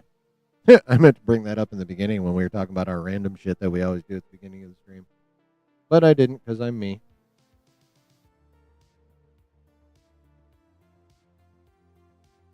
Yep. All right. On to DC we go. So here's the first thing. Scott Neustadter and Michael H. Webben are rewriting the script for Dynamic Duo. Y'all remember what Dynamic Duo is? It's that movie about Dick Grayson and Jason Todd where they are both Robins. It's gonna be that weird mix of animation, yeah, miniatures, models, puppetry, animatronics, and computer animation. We're gonna have all of that in it, and it's gonna be about Dick Grayson and Jason Todd. As of right now, it is also like the Reeves verse going to be outside of main DCU continuity as it stands now. But yeah, it's getting a page one rewrite for whatever fucking reason. Now, I've heard or seen / read, whatever you want to call it, speculation that the fact that it's getting a page one rewrite could mean that Gunn is going to bring it into main DCU continuity. Maybe, baby. We'll see. But yeah, it's I mean, that does kind of back up that Gunn's stance on like shit not going until the script is, where he wants it, or, what have you. So evidently he didn't like the original script whatsoever, because he hired these two to do a page one fucking rewrite. Now, with all those different styles in it, that motherfucker is going to take a hot minute to film. It's supposed to be out in 2028, from what I'm given to understand. So yeah, that's 3 years away, but we're talking like mixing 5 different styles of like, project making and animation and shit. So they better fucking get on it with that rewrite. That's all I'm saying. Like I said, just a little tidbit. Dynamic Duo getting a page one fucking rewrite. First of all, do we even give a shit that exists? That's question number one. Do we even care about that project? I'm intrigued by it. I'd have to brush up on my DC history, but I don't think that Grayson and Todd were ever Robin at the same time. I'm pretty sure Todd came after Robin split to become Nightwing. And I believe joined the Teen Titans.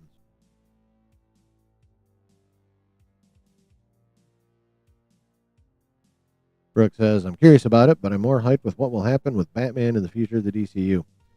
I just want to know when it's going to happen.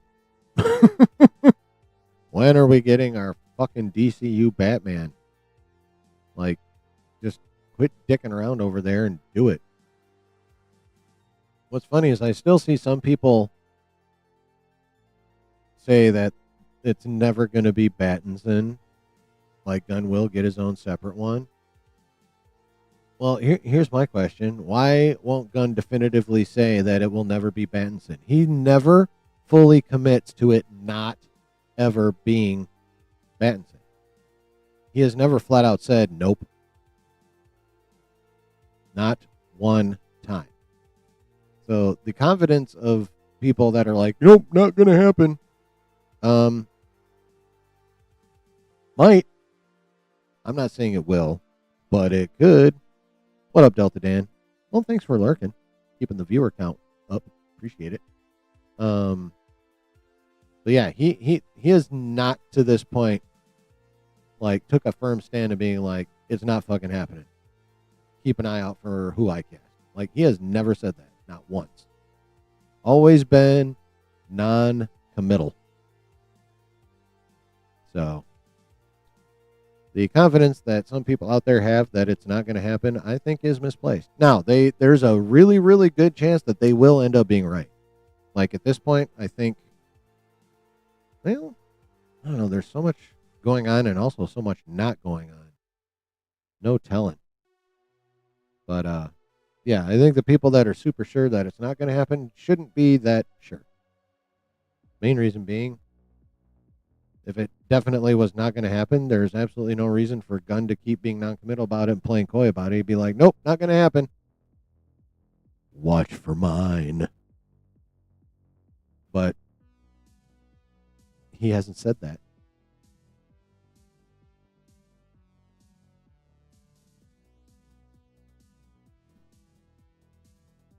That's all I'm saying.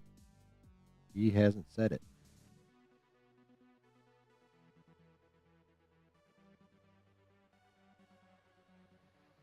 Yep.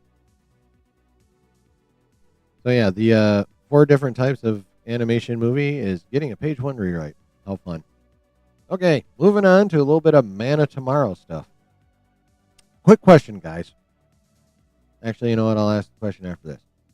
So, according to this, Henry Brom will return as cinematographer for Man of Tomorrow. This is the cinematographer from Superman. So, chat. Did you like the cinematography for Superman? Because you're going to fucking get more of it in Man of Tomorrow. Same style, same dude. How do you feel about the cinematography in Superman? Because you are now guaranteed to get more.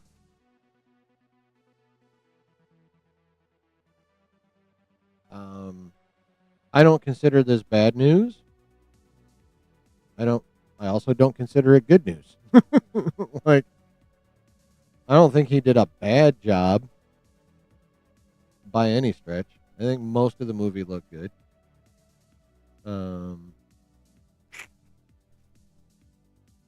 But yeah, I'm also not super hyped either. I wouldn't mind a slightly different visual take for the next movie in the Superman saga, because it's not a sequel. Don't call it a fucking sequel. Don't call it Superman Man of Tomorrow. It's just Man of Tomorrow. God damn it. All right, Icarus and Brooke are down. I mean, like I said, I'm not against it, but I'm also not like, woo. You know what I mean? Superman looked really, really good visually. I'm not saying it didn't. I just wouldn't mind someone with slightly different sensibilities for Man of Tomorrow is kind of all I'm saying. You know?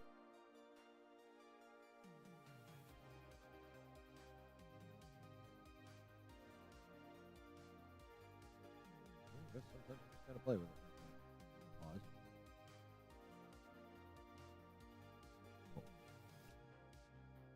Yep. No. All right. Last little DC tidbit. Think the cinematography was better than the writing? Yeah, I'd agree with that. I would definitely agree with that.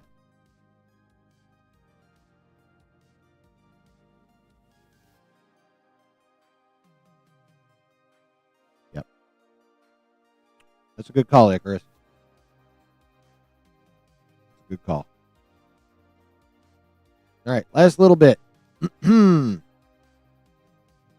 James Gunn says Peacemaker Season 2 directly sets up Man of Tomorrow. Okay. Cool. Couple problems with that, though. One, not a shit ton of people watch Peacemaker. And there are some people I'm already seeing out there on the interwebs. There are people that loved Season 1 that think Season 2 is not as good. I've heard the word lackluster being used more than once. I've seen underwhelming a few times. Still here lurking. Loving the news updates. Thanks, brother. I appreciate that. Yeah, so that's problem number one, is he's using a show that doesn't have like awesome, amazing viewership to set up his next movie in the Superman saga. Number two, y'all remember, and we're going back, remember that first announcement video that he made in that fucking empty ass room? It was super echoey and like shitty when he talked about like his plans. You remember that at the very beginning? You remember how he said that like it is going to be a shared universe, but you're not going to have to watch one thing to know what's happening in the next thing? You know, remember he said that there, and he said it repeatedly since, that, you know, it'll be helpful if you watch the show. you're not going to have to watch a show to know what's going on in like one of the movies. He said that. He's like, there, if you watch the show, there'll be, there'll be stuff that you'll recognize in the movie and be like, oh, cool. But said the point is for all these to be individual stories that will all work. They'll all be part of the universe, but they won't be dependent on each other or something to that effect. Like that's been his thing since he took over DC. Is he's gonna basically this whole time he's been everything he said has been pretty much shots at the way Marvel does their stuff. He likes to take shots at the Marvel method and shit like that. And especially like the feeling of homework, which, admittedly, with the glut of content that was forced upon them in Disney Plus, by Iger and Chapek, it was both. Let's not rewrite history. Iger started it. Chapek took it to the next level of insanity, but Iger started it. The feeling of homework is a problem with Marvel these last couple phases. So, like, he's not wrong about that. But if you've been, you've been around for a while, you've heard me say also multiple times that, like, I don't care what James Gunn says about how he wants to do the DCU. It's going to end up being a lot like Marvel because Marvel is the blueprint on how to do a shared universe. The only problem with phases 4 and 5 is the glut. The sheer ridiculous amount of content that did not allow for proper development and gave us a like mostly mid to crap project. Like the interconnectivity has never been a problem with Marvel. Like, needing to see a previous project to know what's going on in the next one wasn't that big a deal when it was just the movies. When they weren't forced to make a whole shit ton of shows as part of their next saga. But we wouldn't they wouldn't have had half the problems because that was a big problem. That was one of the main complaints about the last couple phases is they were disjointed. Post-credit scenes didn't really go anywhere, and there was a massive lack of connectivity because there was just so much shit. Right? But underneath all of the bullshit of phases 4 and 5, the best way to run a shared universe is still the Marvel way. And I've been saying that James Gunn can say that, that you're not going to have the homework feel, and you're not going to have to watch this thing here to know what's going on in this thing over here, is bullshit. I've been saying it since he said that. It's like, sorry, James. That's how you run a shared universe that makes sense. That's how you run a shared universe where people will understand what's going on at all times. Is because it's going to have to connect. But yeah, he talked all that shit about how you're not going to need to watch stuff, watch certain things in order to understand what's going on in certain things. But then he fucking says this. Peacemaker Season 2 directly sets up Man of Tomorrow. I mean, what a complete and utter contradiction to all the bragging he's been doing for the last couple of years. Year and a half, however long it's been. Since he took over. Like, now, should this be surprising? No. It's not like he also hasn't spent the last couple of years talking out of both sides of his mouth. Constantly. Lying. Constantly. That's been fucking happening. So, should I be... am I surprised that he said this? No. But I am still going to bag on him for, flip-flopping, even though I knew it was going to fucking happen. I've been saying it had to happen for a long fucking time now. Yeah, I'm tooting my own horn. I don't fucking care. I've been saying this shit. I knew it was going to happen. I knew it was going to have to happen. And it's happening. What do you guys think, chat?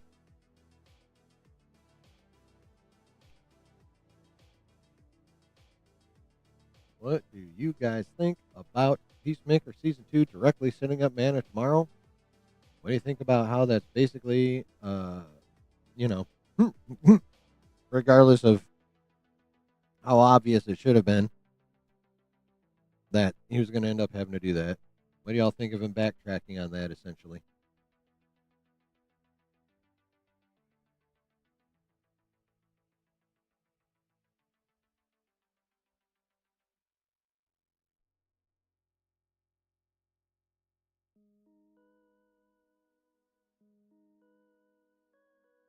Because I think it's funny.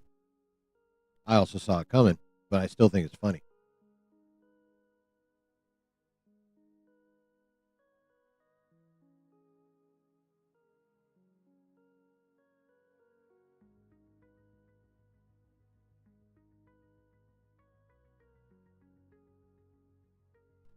Brooke says, to be honest, I haven't seen Peacemaker. Kind of want to set aside time for Peacemaker season 1. Oh, but that's another thing. Thank you for reminding me about that.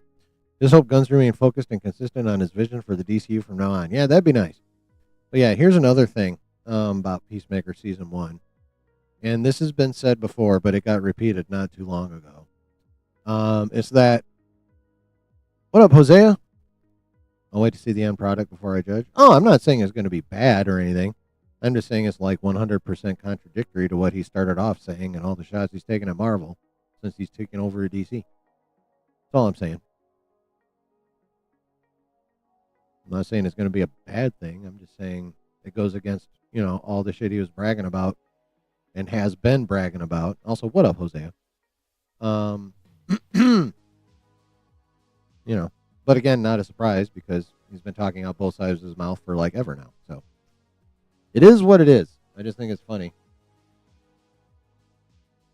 that like he's basically admitting it without admitting it, that he is going to have to do it much more like Marvel than he thought he would have to / wanted to. And my non-Hollywood ass saw that shit coming. I don't know how he didn't. Or if he did, he really should have kept his fucking mouth shut about it. Brian. That's all. That's all I'm saying.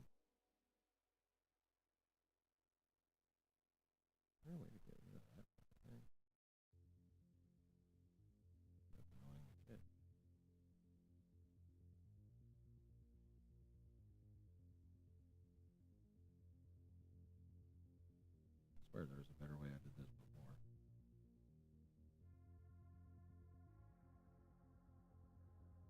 If I do it this way, I'll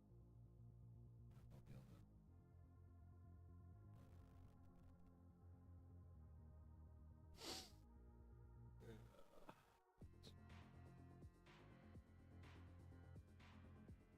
Yes, we'll just have to deal. I don't know how to. Sorry, I'm rambling about this thing.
What the fuck?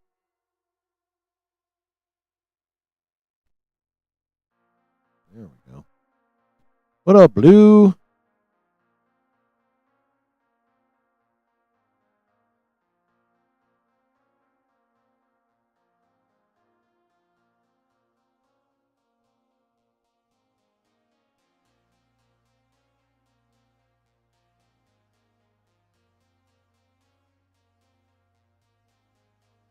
I know it's far fewer.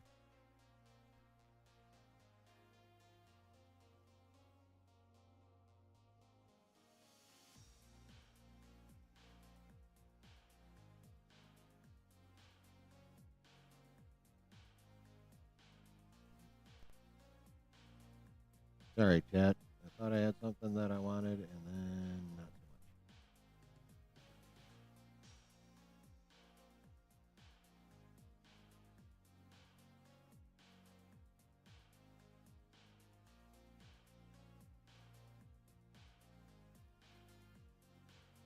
much. Ooh, yeah, it's even got names. All right, we'll use this one. Oh, I can get rid of something. All right, bear with me just a little while longer, chat. I need to adjust something. Correct a couple things, and we'll get good to go.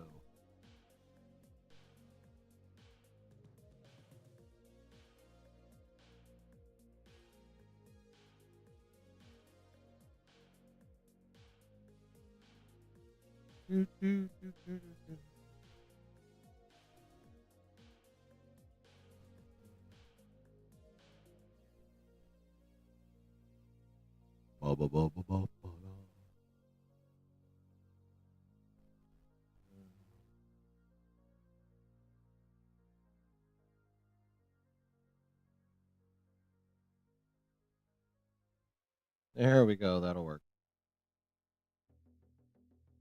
Okay. Now, this has some superfluous characters, but we'll go with it.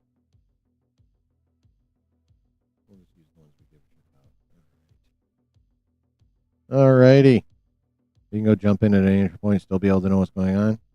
Well, that's what he's that's what he said. But if he's using a TV show to directly set up a movie, that won't be true anymore.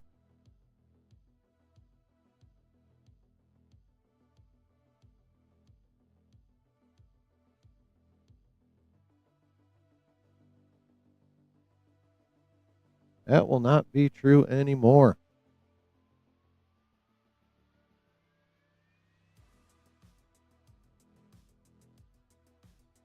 Yep.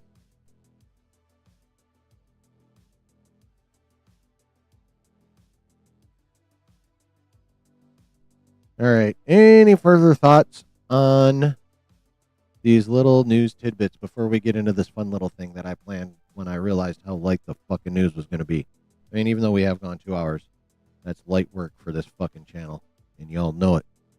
So we ready to do this fun little thing I decided to come up with? Or do we want to talk about the comic book or the other nerdy shit we've talked about up until this point? What say you, chat?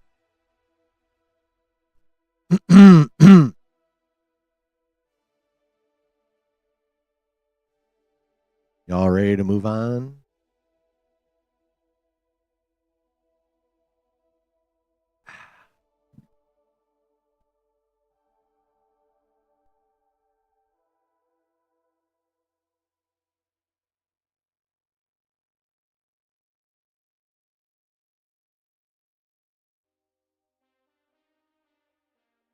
All right.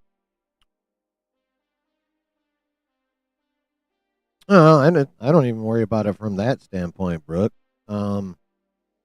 It's just a question of him not being able to fulfill all his bragging. Is kind of what it comes down to, at least for me. All right, chat.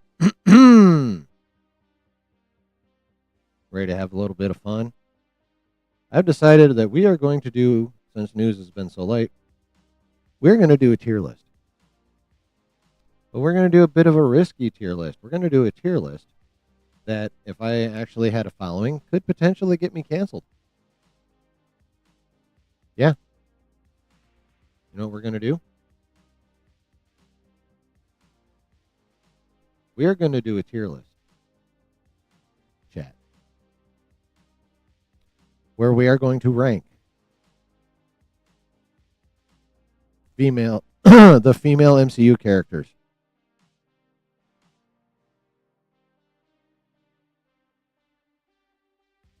That's right. Now we got some rules, chat. This is not going to be a tier list that is also going to be a total gooner fest. We are not ranking them purely on how hot they are for a couple reasons. One, way too gooner. Two, Marvel rarely hires unattractive actresses. So, like, it's not even going to be that easy to rank them purely on hotness. No, it will. Will it be a factor? Of course. You know, the look of the character is always part of a character's evaluation, like legitimately. But like I said, this isn't just the hottest, like who's the hottest tier list.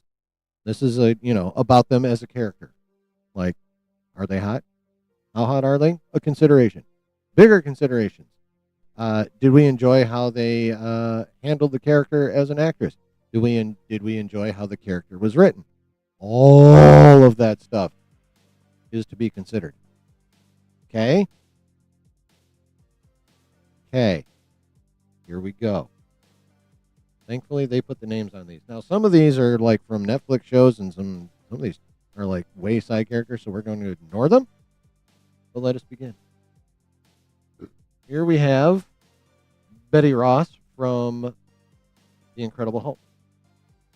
Oh, and these are our tiers, of course. S, A, B, C, D, and F this bitch.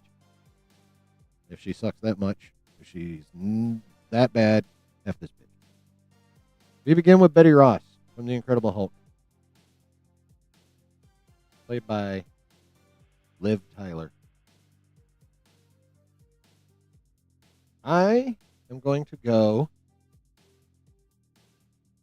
Let me know what you think, chat. Where do you want to put her? S, A, B, C, D, or fuck this bitch, or F this bitch. Definitely not F this bitch, D or C. I'm going to say B or above. What do you guys think? Put her in C? Yeah, I think C is kind of fair. Anyone else? Where should we put Betty Ross?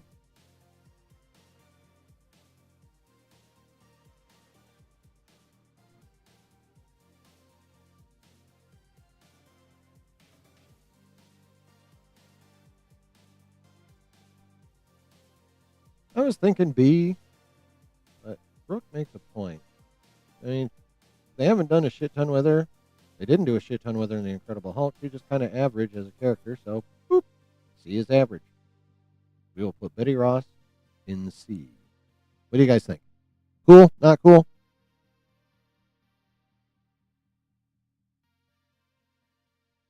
All right. Nebula. She was at the end of Brave New World. Yeah, for like a minute.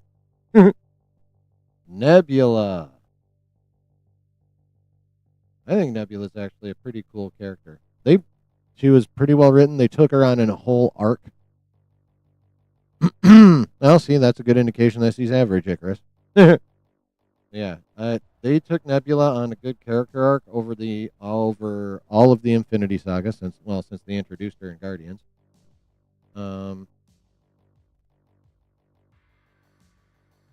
Brooke votes A.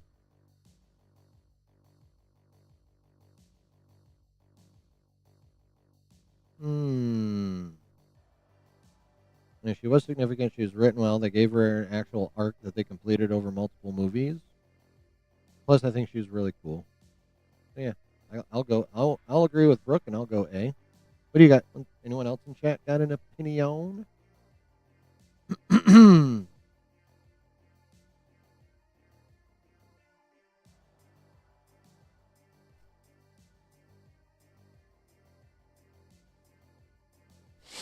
Yeah, Nebula has become popular.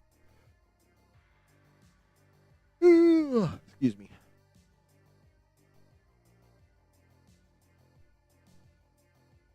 All right. Angelina Jolie's Thena from the Eternals. I'm just going to put her right in C. Like, I don't think there's a lot to talk about right there.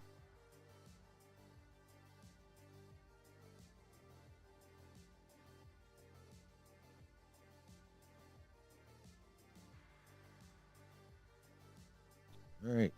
Mantis.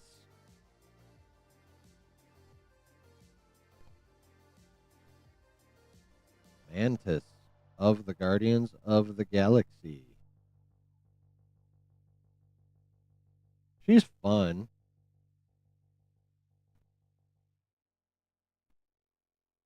She's okay. They didn't really do a whole lot with her. Yeah, she's average to me. I'm gonna put her in C. You think B, Brooke? I'm going C. Was she? No, she wasn't in the first one. They didn't bring her into the second one. Yeah, she's just average to me. I give her a C. Ah, here we go. Black Widow. Basically, it comes down to is she an A or an S tier?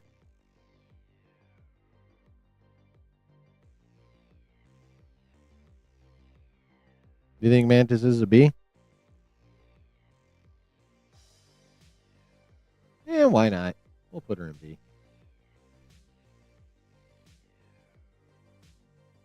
Yeah, the Christmas special with them, yeah.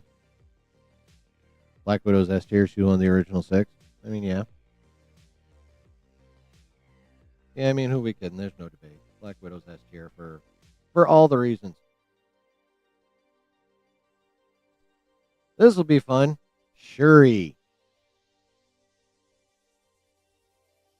How do we feel about Shuri, chat?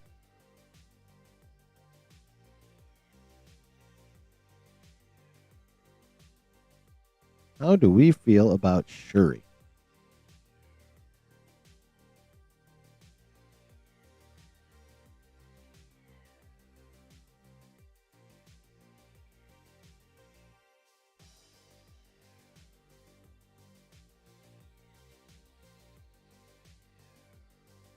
What do we think, chat?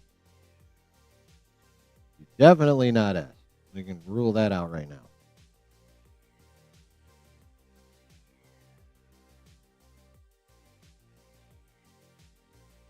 What show was she in? Are you thinking of Ironheart, Icarus?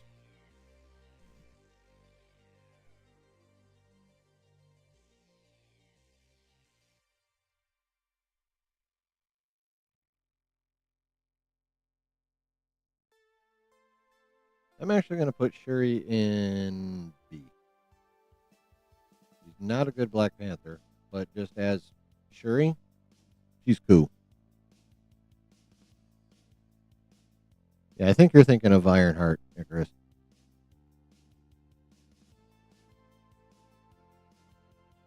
Yeah. You're thinking of Riri Williams.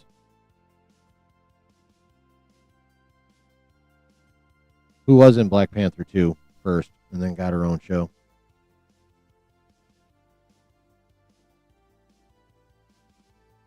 It's all good, man. Who's next? Oh yeah, Sky. Technically, Agents of S.H.I.E.L.D. is not main MCU continuity, but she's just badass. Any of you guys watch Agents of S.H.I.E.L.D.? If you haven't, you don't get to say shit. Shuri's a Black Panther character. Yes, she is. The sister of T'Challa.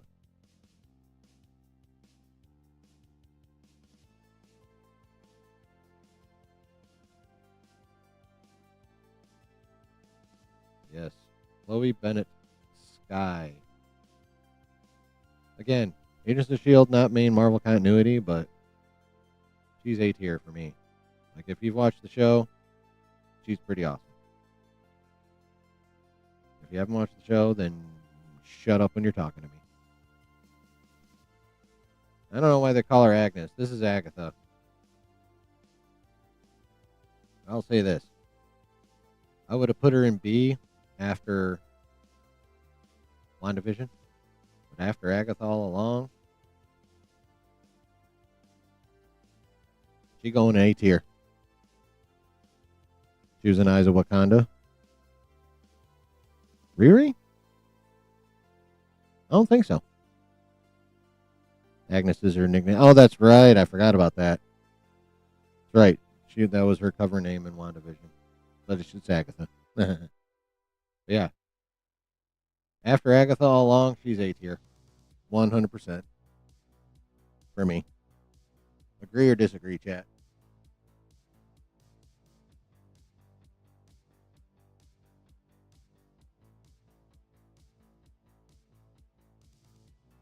She was S in her own show. And yeah. We got to take the whole thing into account.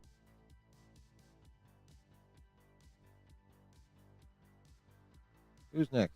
Christine Palmer, love interest of Dr. Stephen Strange, Sorcerer Supreme.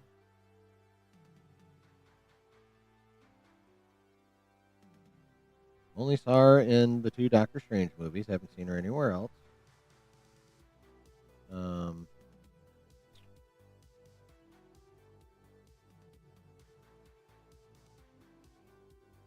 Played a much bigger part in Multiverse of Madness. Obviously, well, more so her variant. More so the 838 Palmer than the 616 Palmer.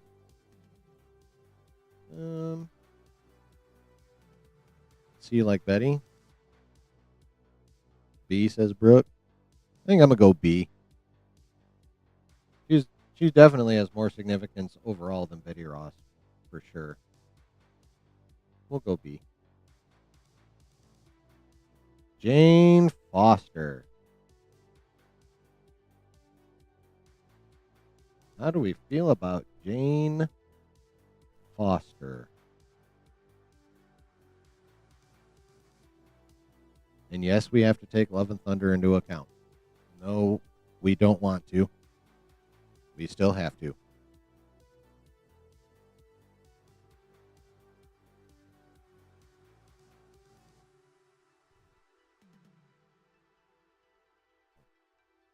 No. Hate it when I do that. Think she was a better part of Love and Thunder? Yeah. I don't know.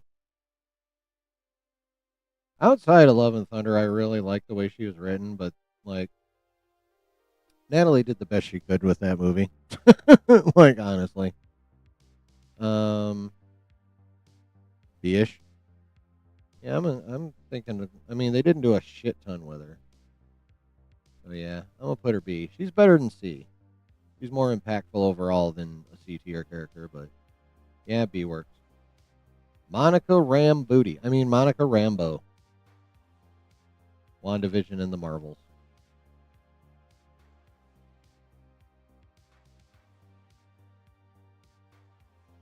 I'm thinking B or C.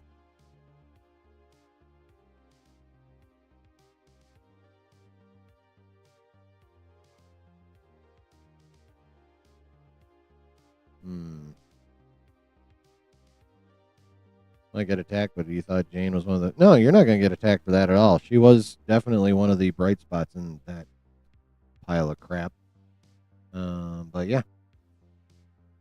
Just say B for Monica. Made her character she was in the first 2 Thor movies. I mean, kind of.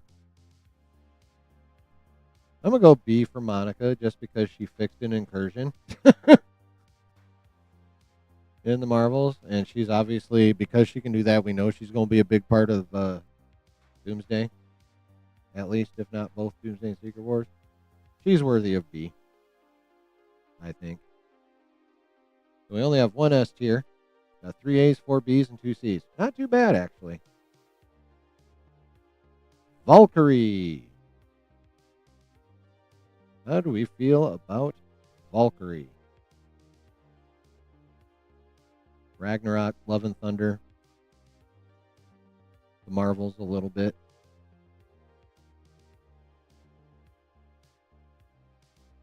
How do we feel about Valkyrie?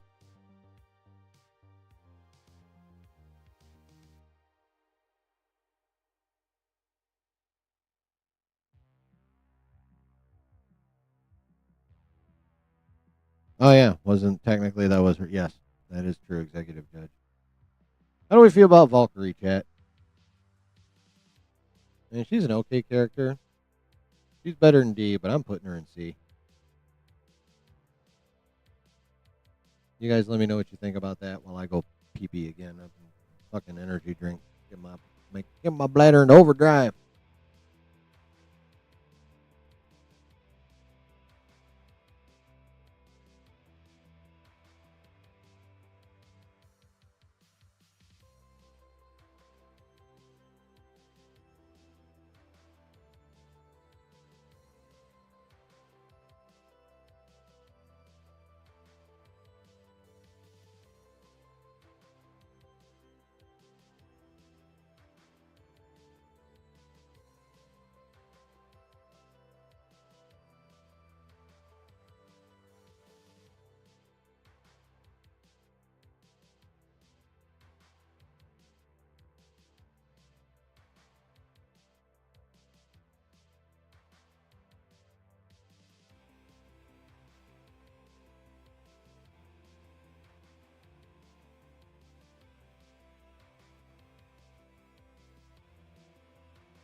Put Danvers in Z2. Don't hate you. I don't hate you. All right. So yes, Carol Danvers, aka Captain Marvel. Now, another. I thought of this little rule also earlier, mostly because of her.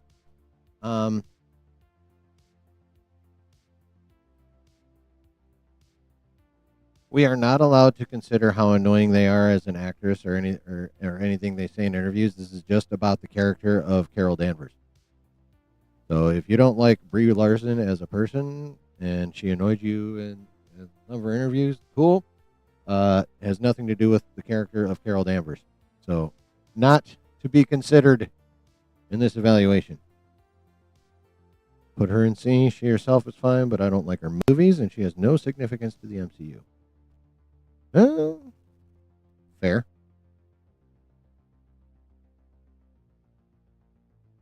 And for her power set, she is like massively underutilized. That is for sure. And that is definitely something to be taken into consideration, the writing of the character. So, yep. Well, you will throw her in C. Scarlet Scarab from the very end of Moon Knight. Not a lot to talk about there. She wasn't bad enough to be like, F this bitch, but. Eh. Oh, here we go. From Thor Ragnarok, Hela. What did we think of Hela? I mean, obviously, we only got her in the one movie. Then we got her in an episode of What If.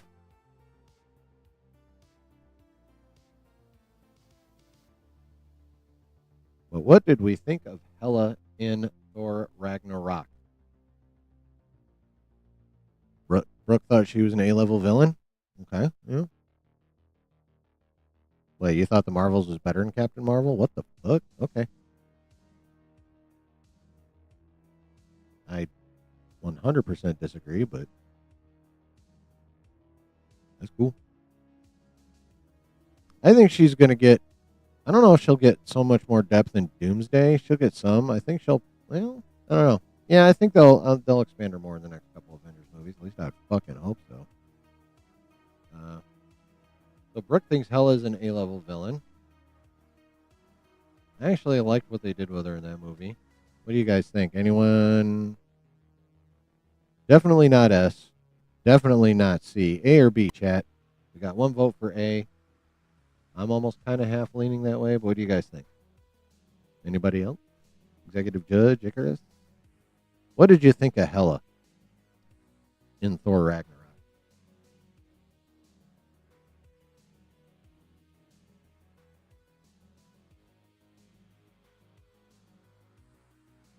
B, one movie, good villain?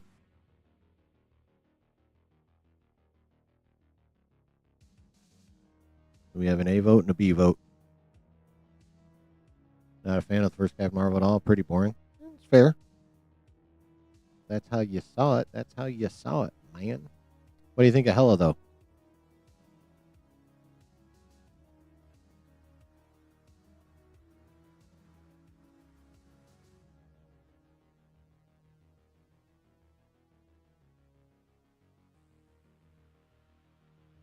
Don't think she's confirmed for Doomsday, but come on. Now there's a few people that we know are going to be in Doomsday haven't been confirmed yet.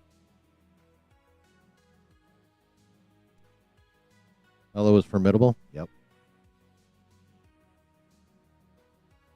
I'm going to go ahead and put Hela in A. I thought, God damn it, what is this actress's name? Someone help me out here. She's got permanent psycho face. What up, Travis? Think Carol was vastly improved in the Marvels? She actually had flaws in personality? Fair. What is this actress's name? I always brain fart on her name, but I like her. She's got permanent psycho face, though, like 100%.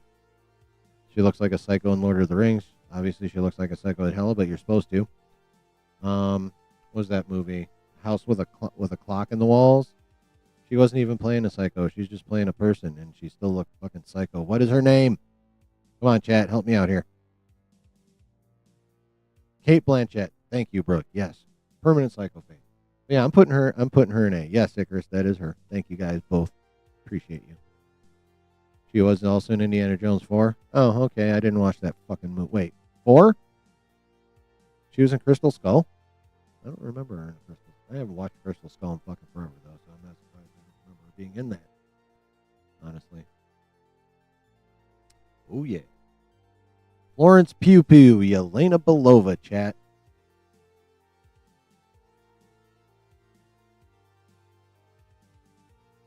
She was the villain? Oh, okay. I'd have to watch that again. Maybe. Yelena Belova, Florence Pugh Pugh.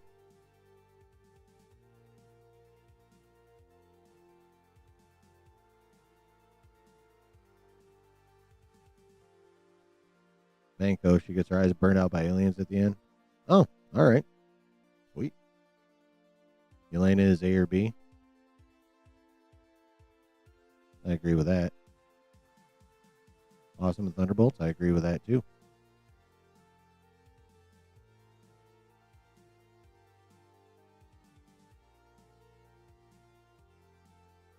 I think I'm going to put her in A, chat. I think I'm going to put her in A. They're doing good things with her, and they're going to be doing more good things with her in the upcoming Avengers movies.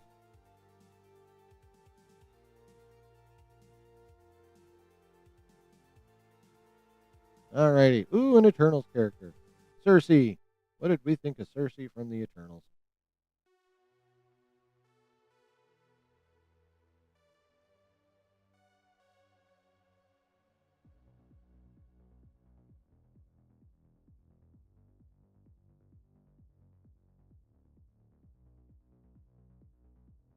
What did we think of Cersei from the Eternals?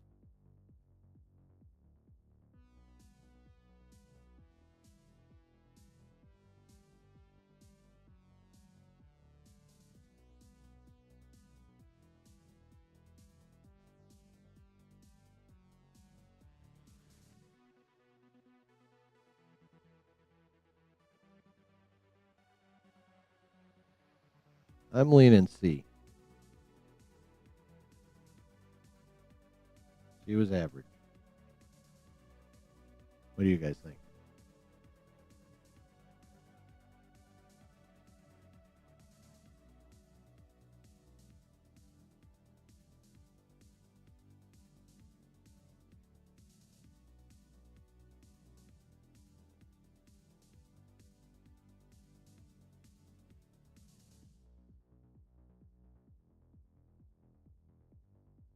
Cersei, C. We good with that one?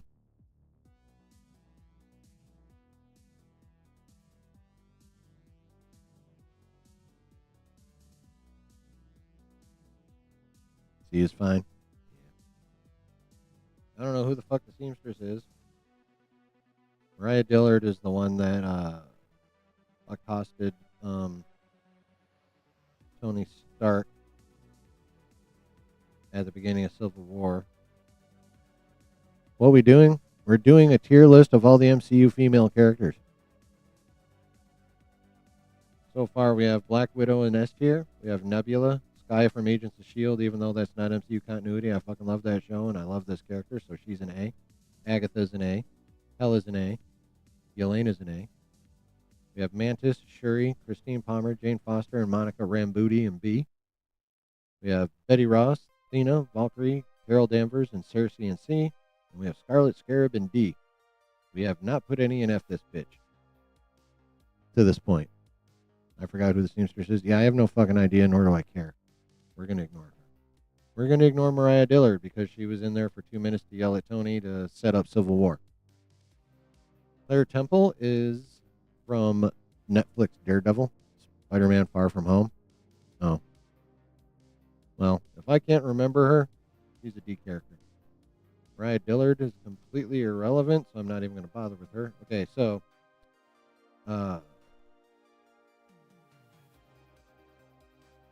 we got fucking Ahsoka here as Claire Temple from the Daredevil Netflix show. She was his back alley doctor. Is that her character from Luke Cage? Okay. Oh, yeah.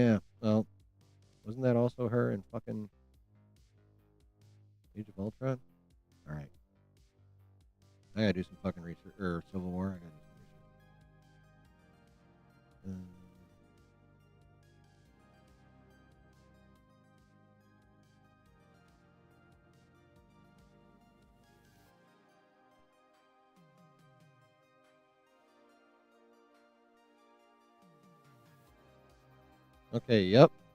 Yep. Okay, so that's probably her and Luke Cage. But yeah, that's her. Okay. I liked her in Luke Cage. If we're going Luke Cage character, then yeah, 100%. She's going in B. She was good. Not amazing, but she was good. I like that actress though. I can't remember her name. Claire Temple. I'm just gonna put her in C. Here we go. Let the debates begin. Peggy Carter.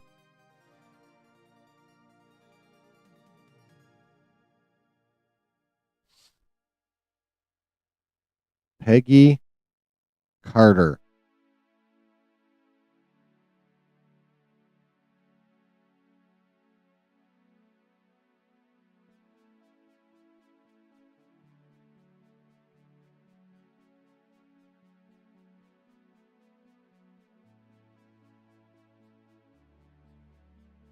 Peggy is A or S tier, says Brooke.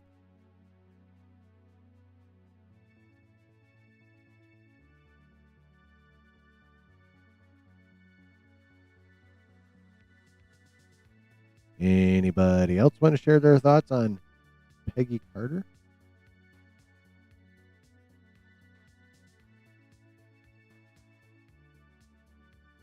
Brooke is now leaning S. Significant to Captain America's development and great in her own show, says Mr. Chen. Anybody else before I make the final call?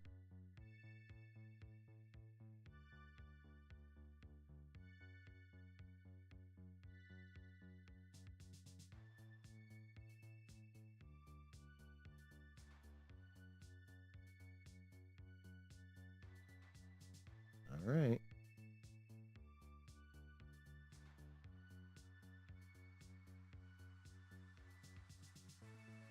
Fuck y'all. She's S tier.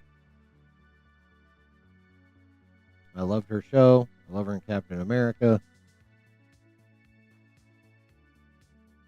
She is integral to Captain America. And she's about to be a big part of Doomsday, too. I say Peggy Carter is S tier. Feel free to disagree. Totally understandable. Private Lorraine. Okay, well, she was in Captain America: The First Avenger for like a minute. Her significance was sucking face with Steve and pissing off Peggy when she walked around the corner and saw that shit. So don't care. Christine Everhart. That's the reporter that Tony banged at the beginning of Iron Man or Iron Man 2. Jessica Jones though. So you know what? The insignificant ones I'm just gonna start putting in here because fuck them. Jessica Jones.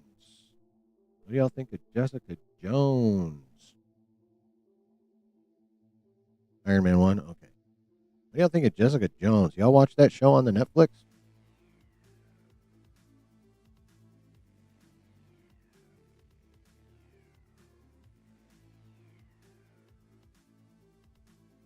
Y'all remember that shit?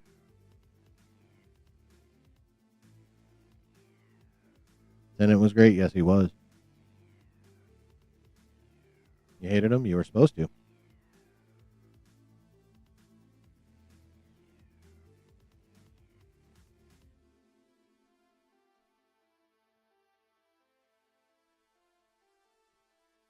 do y'all think of Jessica Jones, though?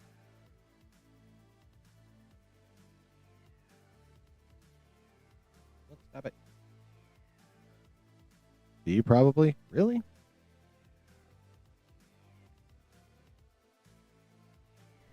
Stop it.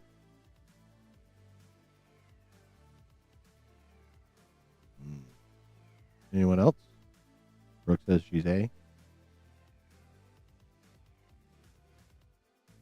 I fucking love that show.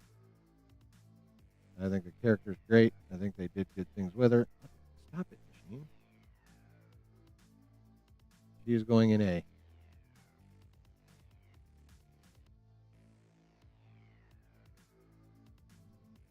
Sif.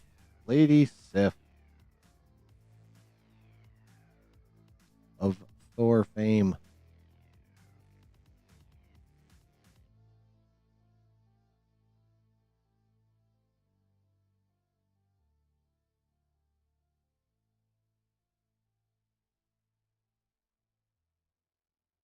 Lady Sif, chat. How we feeling about Lady Sif? Defenders was not that great. No.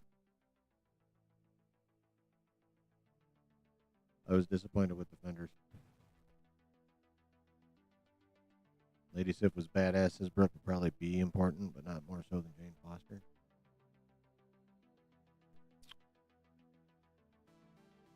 Anyone else? How are we feeling about Lady Sif? Who also had a cameo in Agents of S.H.I.E.L.D., by the way. Lacey Dan says C.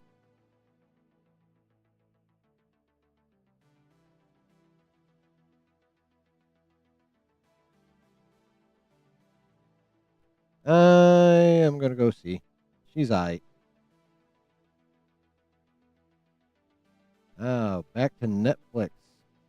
In Daredevil, Elektra Natchios. Put her next to Valkyrie? Oh, just because they're both Thor related? Okay, fair. Elektra Natchios from the Netflix Daredevil show.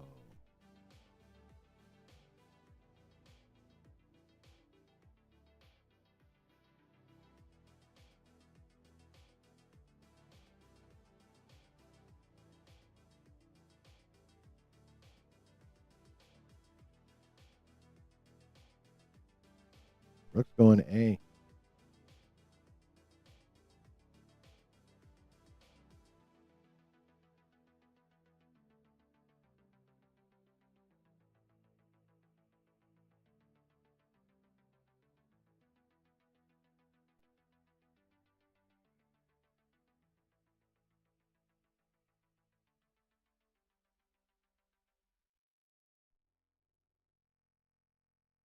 I'm going to put her in B.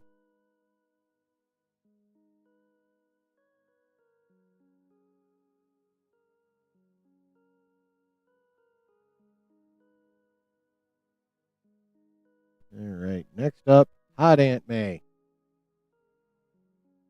Where do we want to put Hot Aunt May?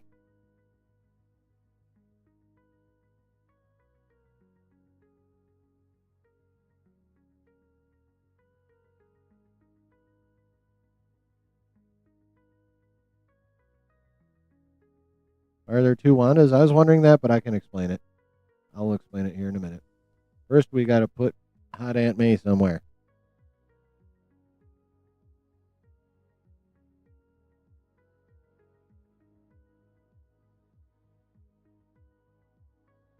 In the Giggity tier, I should have made a Giggity. Well, you know, if I'd have made a Giggity tier, like 98% of these characters would be in the Giggity tier, Spicy Dan. That's, you know.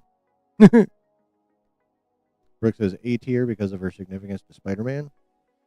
Fair argument.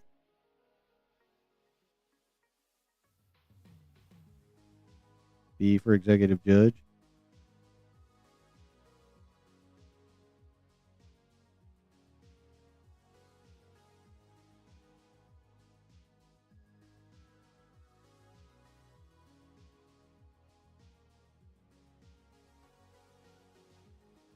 I am going to go B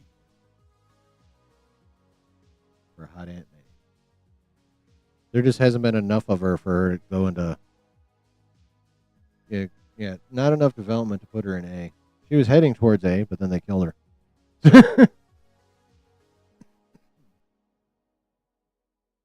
Yeah.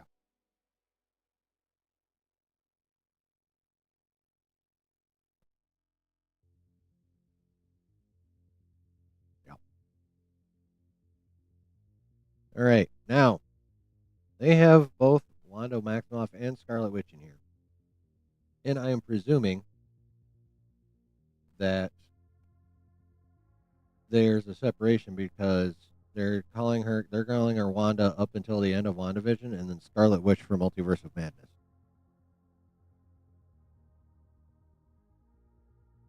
That would be why.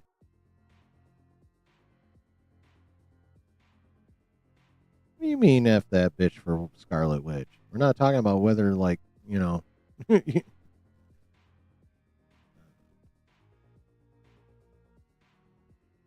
They are both going in A.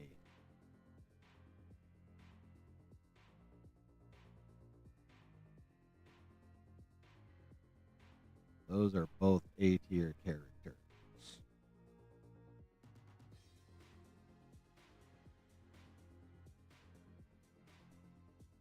Which S Wanda B? No. They're both A. They're both A.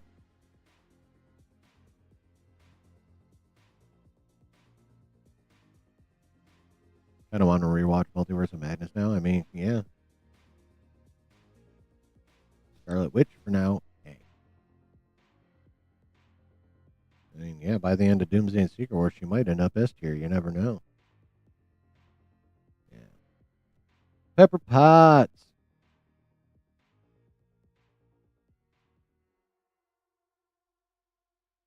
Exactly, Executive Judge. That's why I stuck her in A. Now, again, after Doomsday and Secret Wars, she might be S. I mean, she's damn close in my opinion already. But Pepper Potts is A tier or high B. Okay. Anyone else?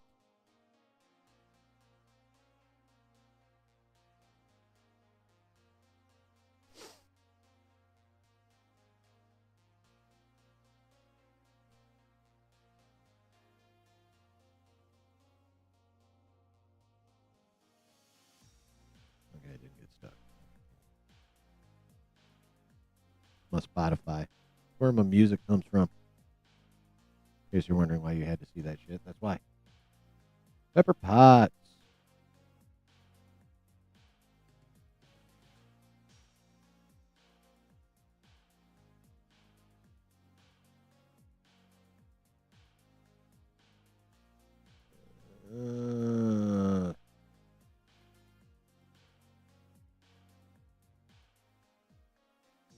I'm going to put her in A.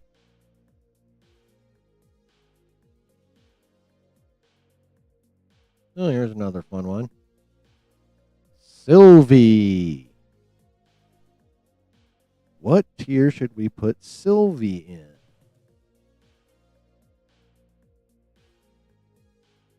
Travis says it would be a neat route for Doomsday to end with everyone dying. Then we get Doctor Strange 3 after. Oh yeah, in that July slot 27, yeah. And a Strange and Doom having to team up to undo it all. That'd be interesting, but I don't think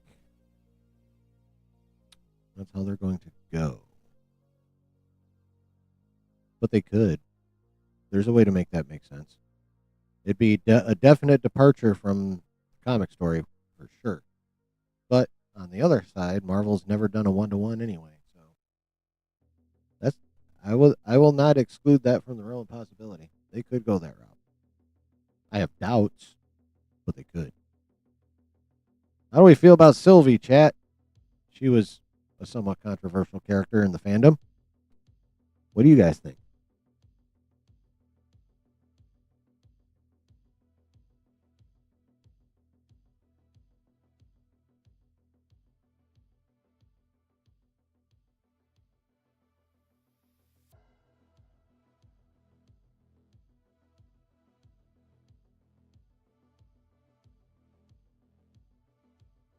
I'm putting her in B.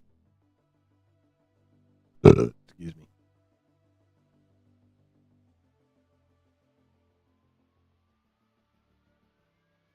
She's definitely an above average character. I don't think she's quite awesome enough to be an A tier character. So I'm putting her in B. Icarus agrees. Basically, the Triumph and Torment story. They both go to hell to fight Mephisto, only they're against Souls of the Avengers instead of just Doom's mother. I mean, that'd be interesting, but personally, I think they should just save Triumph and Torment till after Secret Wars. Because they're going to be pumping up the supernatural side of the MCU after Secret Wars anyway, allegedly. And Triumph and Torment would fit perfectly into the supernatural side of the MCU that they're going to be supposedly emphasizing.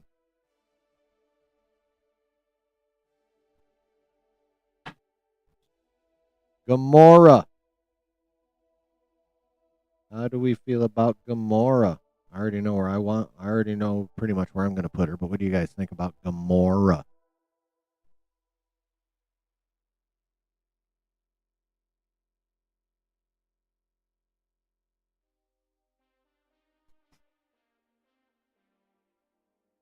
Excuse me one moment.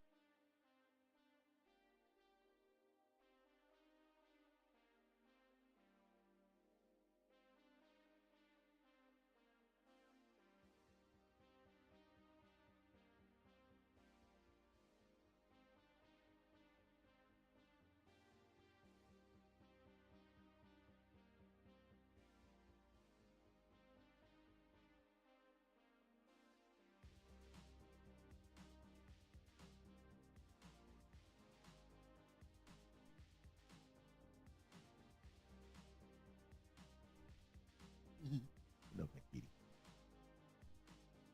Sylvie's really good, but she constantly turns into a wet blanket. Gamora is A tier.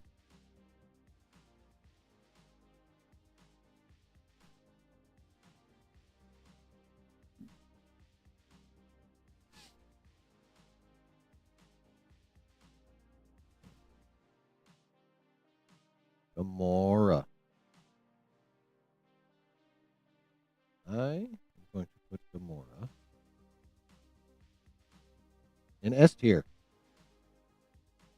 I think Gamora is an S tier character. She's a badass. They wrote her on a really good arc.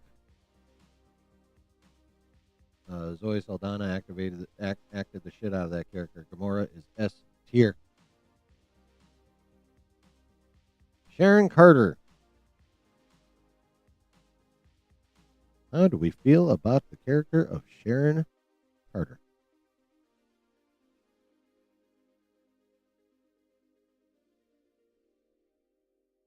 What the hell?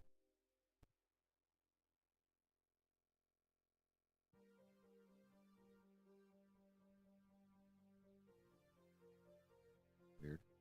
But okay. How do we feel about Sharon Carter, y'all?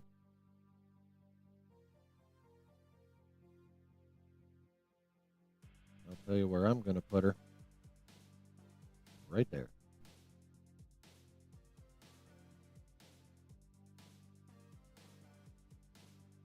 And yeah, she had a bit of a part in Winter Soldier. She had a bit of a part in Civil War. And then they made her the power broker in Falcon and Winter Soldier. Yeah. She's average for me.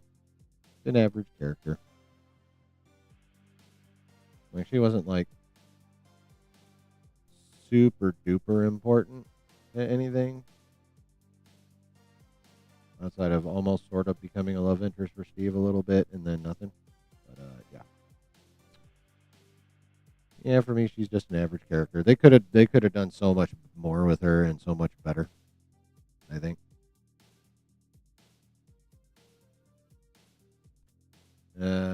So yeah, I'm gonna put her in C. I'm just gonna put her in C. Dar-Benn, the villain of the Marvels. How about Dar-Benn?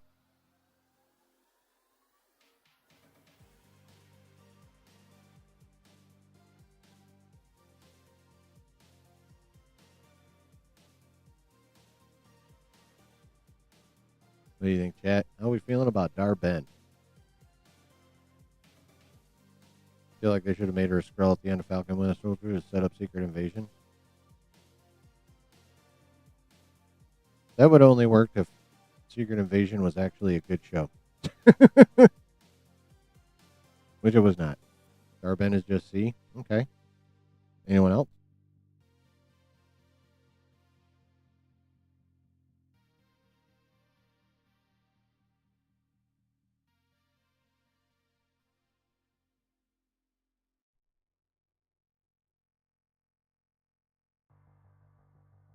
You know what? I'll move her down here because I don't fucking care about that bitch.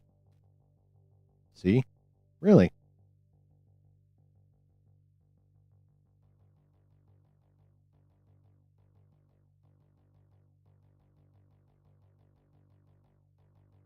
I'm actually going to put her in D. She was a lame-ass villain. She wasn't written that well. And I don't blame the actress, but yeah, she's a D tier character for me. She's not even average. She was just not good. Like, that was a bad, bad villain.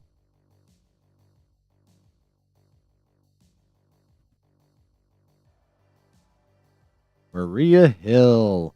Oh, that's like a horrible fucking picture of her. Maria Hill, y'all. Not a well-written villain? Damn right she wasn't. Maria Hill. Right-hand person to Nick Fury.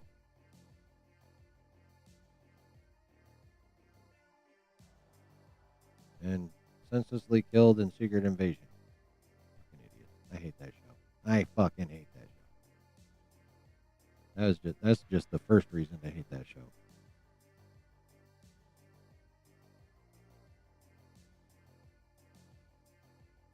What do you guys think about Maria Hill? See?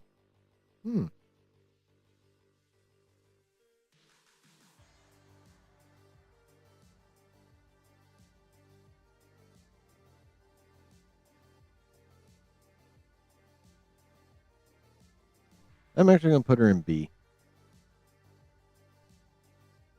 I'm going to put her in B. I like that character.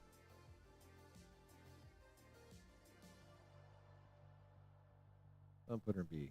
Karen Page from Daredevil.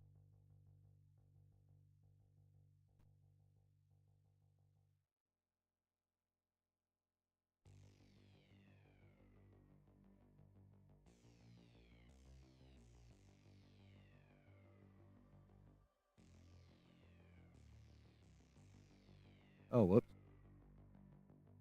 There we go.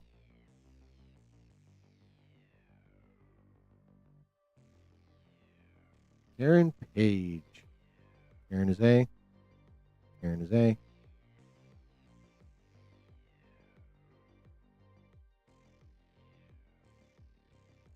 C creation in Venus. Okay, yeah, I'm not going to argue with that. A tier, A tier. I 100% agree. She's A tier. That is an awesome character, and Deborah Ann Wall plays the shit out of her.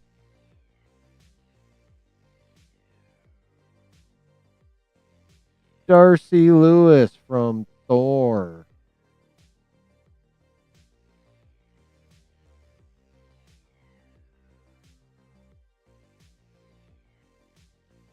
Love Darcy. She's so fun in WandaVision. Yeah, she's a fun character.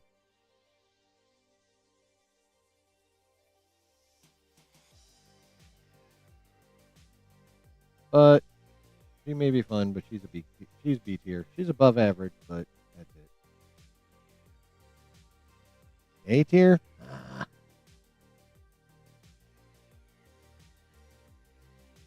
Now, if we're rating curves, then yeah, she's borderline S tier, but you know. As a character, she's B tier. She's fun enough to be above average. And they did a little something with her between the Dark World and WandaVision, but she's B.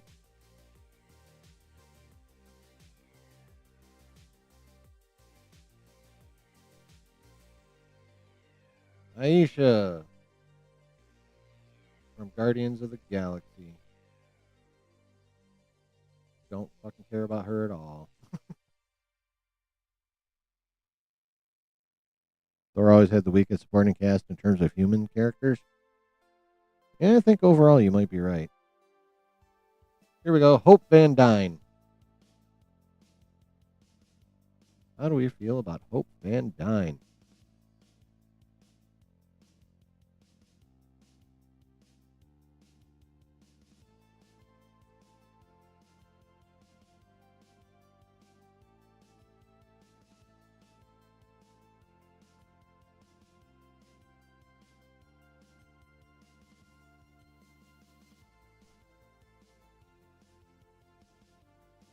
How are we feeling about Hope Van Dyne, chat?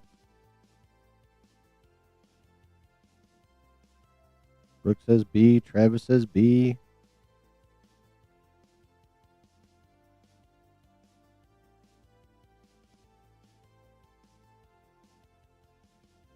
I don't know. I've never been overly impressed with her character. I mean, I like Evangeline Lilly, but I'm putting Hope up here in C.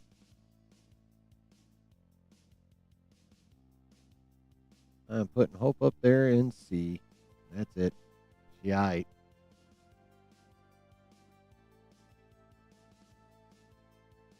You know what? I don't think we need a lot of discussion for these next two. We're just gonna do that.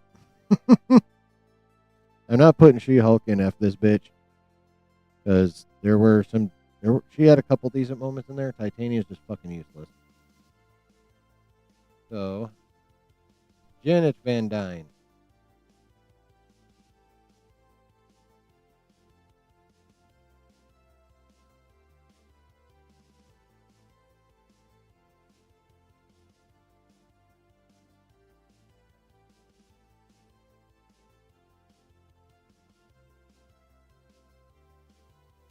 How do we feel about Janet Van Dyne? Brooke says C.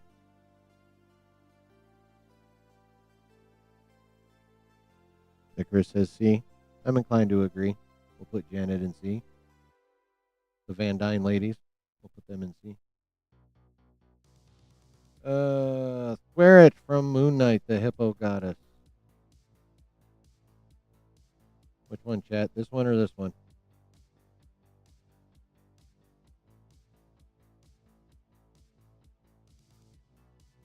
D or F this bitch for the Hippo Goddess.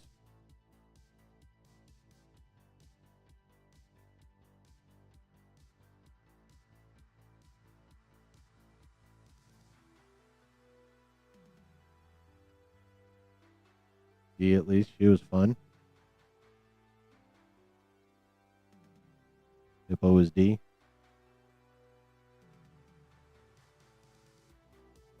Alright, I'll put her in D. I'll put her in D.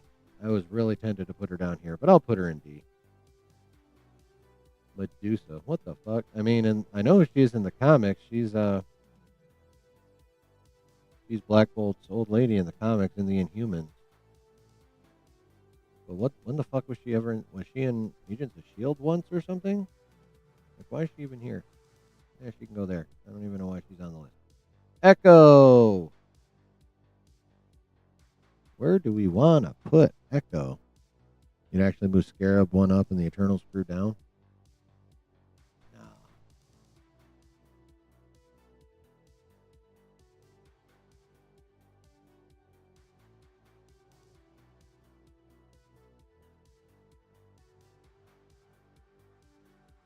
I'm going to leave them where they're at. Echo, guys. What about Echo?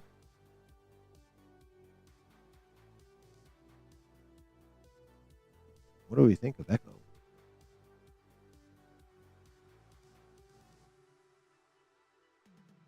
Probably C or B.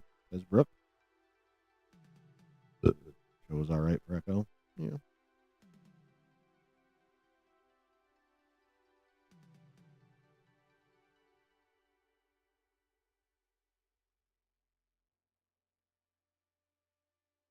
Phase 4 had a bad habit of having characters dealing with trauma by being told they have trauma, then literally making them walk through a door into a flashback.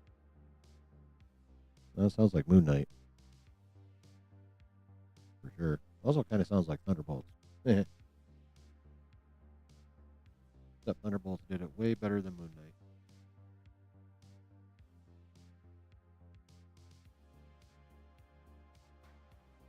I'm going to put Echo in C. You know, this thing makes room. Okay, it'll make. I'm putting Echo in C. What do we think about Thor's mom? Rene Russo's Frigga.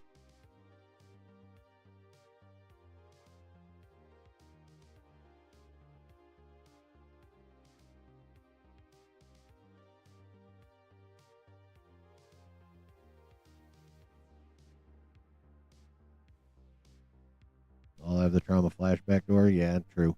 Yes, they do. Moon Knight, WandaVision, Loki. Yep. What do we think about Thor's mama? Frigga is A.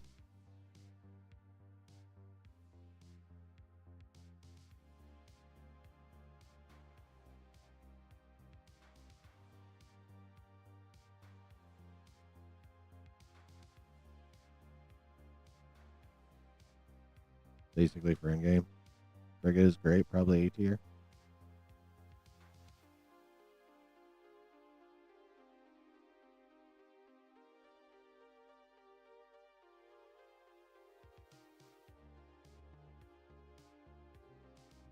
You know, I'll let you guys talk me into it. I was going to put her in B, but I'll put her in A.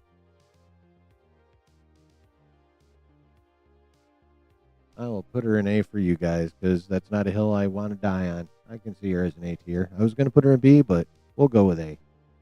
See, chat, I do listen to you sometimes.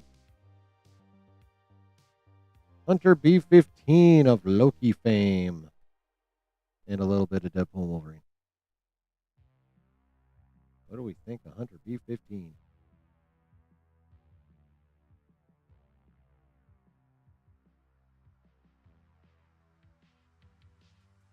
In-game Infinity War made C and D tier characters into A tier. I mean, a couple of them.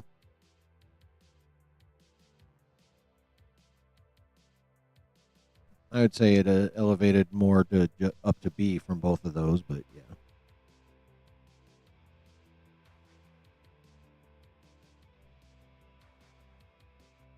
Under B15, maybe B tier.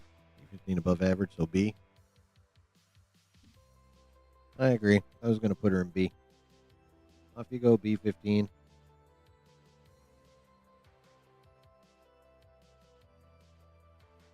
The Ancient One. There, JoJo Sibby. All right. What about the Ancient One, chat?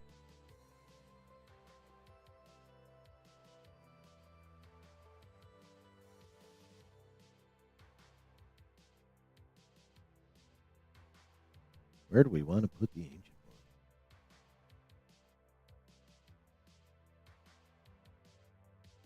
Hunter starts out C, then becomes B, when shown her past life, walks the throne, helped Loki and Sylvie. Awesome. Yeah.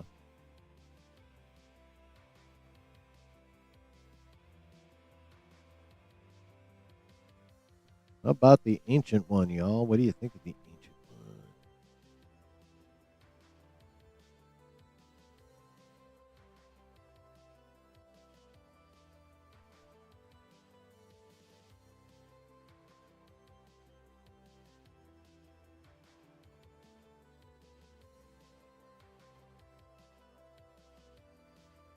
Ancient One is A tier. Okay. Significant for Doctor Strange's development. True. True.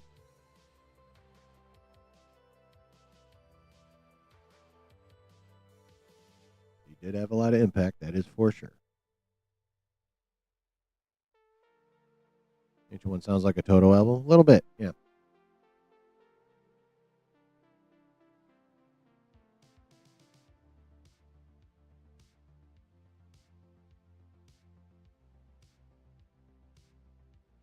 +1 for A. For the Ancient One? Okay.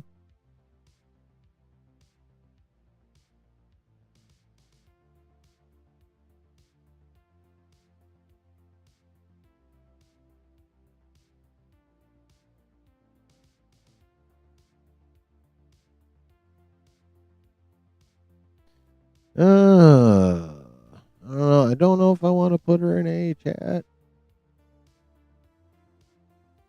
I don't know if I want to put the Ancient One in A. I don't think she's quite that good. Don't put her in B. We have a couple of members of the Dora Milaje here. I'm going to put them in C.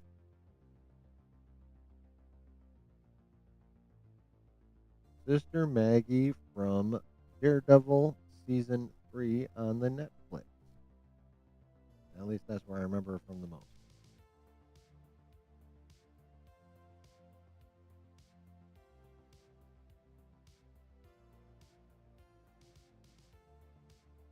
Anyone remember Sister Maggie, like, with any significance?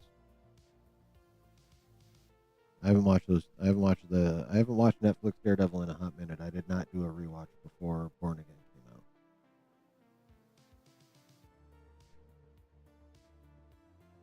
The issue with all knowing men are characters, they're easily made one note, arrogant, and boring. Ancient One kind of goes there, I think. Yeah. think I remember her being cool, but we're going to put her in C. Wendy Lawson, a.k.a. An avatar for, god damn it, whatever AI was leading the Kree. That's who this is. Yeah, I think we can just dump her in C and call. Actually, you know what? She wasn't even that good. I'm gonna put her in D. Not a big fan. Ah, the leader of the Nova Corps from Guardians. Ronnie Rail.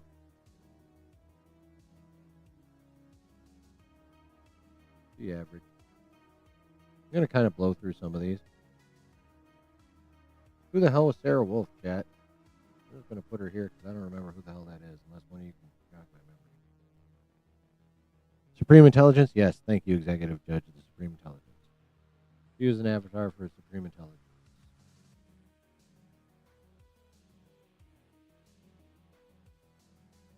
Lee from Shang-Chi.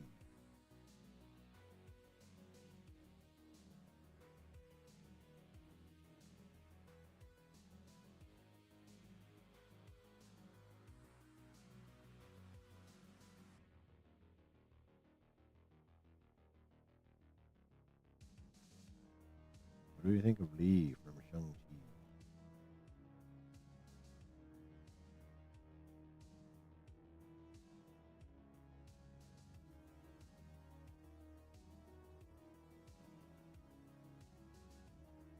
Sarah Wolf is from Doctor Strange too. Who the fuck is Sarah Wolf?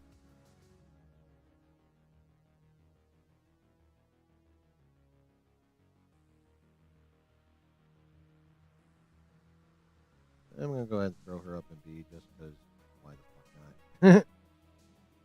Maya Hansen from Iron Man 2. Taskmaster.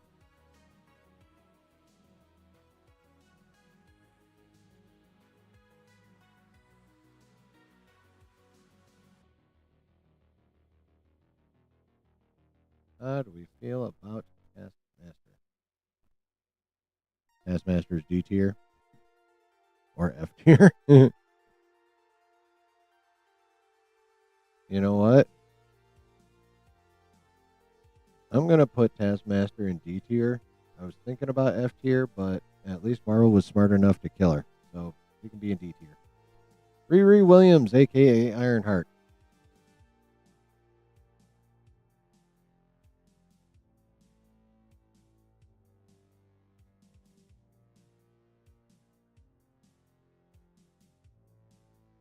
How about Ironheart, y'all?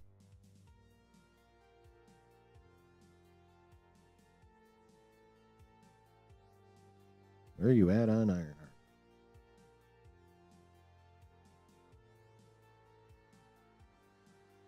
Well, they got a few Agents of S.H.I.E.L.D. characters in here.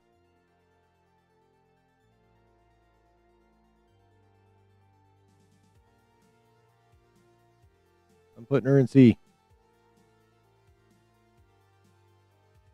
She was a D tier character in Black Panther 2, in my opinion.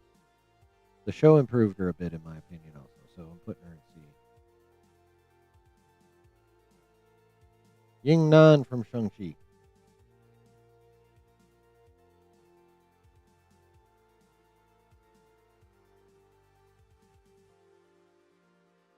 I'm going average. We're gonna start blowing through some of these characters here. Namora from Black Panther 2, I would guess. Being not as cool, you say B tier? You know what? I can see that. We'll do that. Namora from fucking Black Panther 2.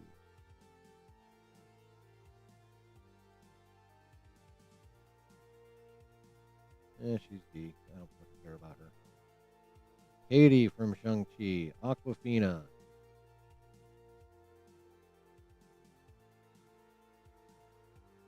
She can suck a butt. She's D tier. Is Ura... Is she from Guardians? Yeah, with her too. Jialing from Shang-Chi. The sister, I believe.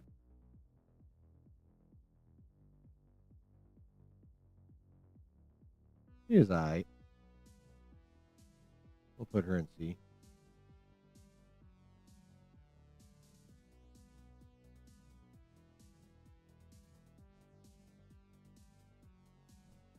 Colleen Wing from Iron Fist on Netflix. Y'all remember her from Iron Fist on Netflix?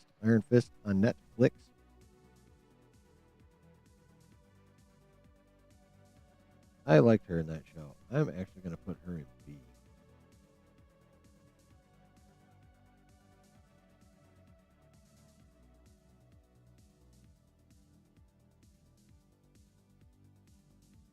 What the hell is Jentora from? Is she from the Marvels or is she from Black Panther 2?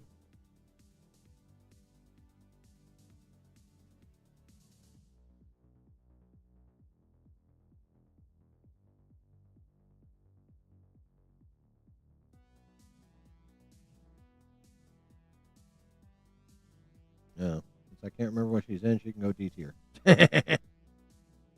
Salma Hayek's Ajax from The Eternals. She's Quantumania? Oh, that's right. She's the one from the... Yeah, she can stay where she's at. Yeah, if I can't remember what fucking project you're in, you go in D tier. It's just automatic. Fuck you.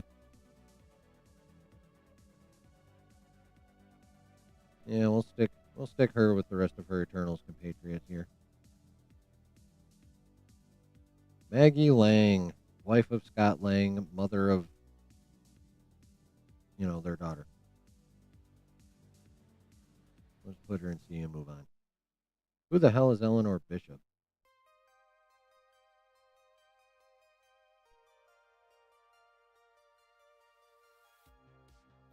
I'll put her in F this bitch just because I need another one in there and I don't know who the hell that is. Makari. Where the hell is she from? Mother of Hawkeye Girl? No, mother of Cassie Lang. That's what it is. Cassie's her name. Yeah, it's Cassie Lang's mom, Scott Lang's wife.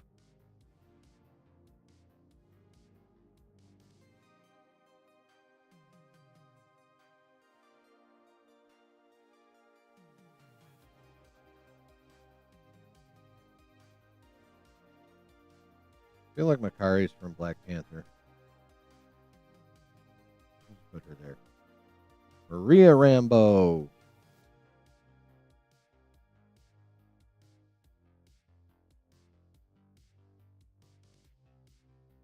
Oh.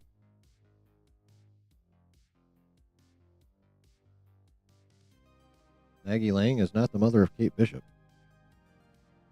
Completely different actress. Oh, she's Makari's in the Eternals. Oh yeah, she's the fast one, isn't she? I'm gonna leave her there. Maria Rambeau.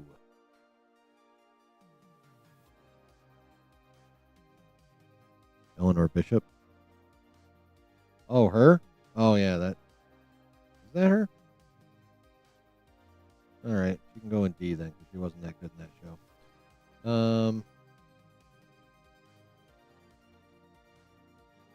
Maria Rambeau B tier. Yeah. I mean, she's a really cool character, but they just haven't done enough with her. But if they do something really cool with her in Doomsday, if we revisit this again, she might end up in A tier after Doomsday. Melina. Oh, yeah. From Black Widow. The mom. I liked her in Black Widow. Well, I'm a fan of that actress in the first place, and of course her name escapes me right now. From The Mummy. And other things, but mostly The Mummy. What's her fucking name? God damn it.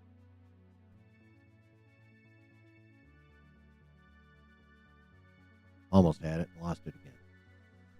Anyway, can't remember the actress's name. I'll remember it tomorrow.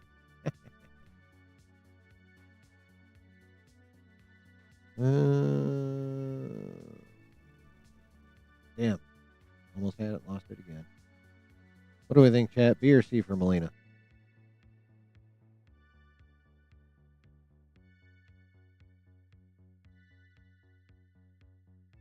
Rachel Weisz. That's her name.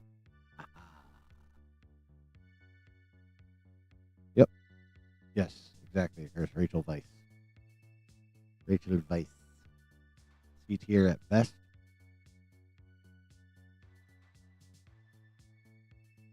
Yeah, I think we'll put her in C. I was kind of starting to think B, but I'm letting my fanhood of the actress affect that, so we'll put her in C. MIT Assistant Vice Chancellor from fucking No Way Home. Who the hell cares about her? Nakia from Black Panther.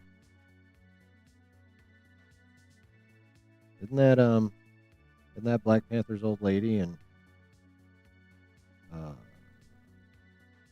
Toussaint's mom? Isn't that her?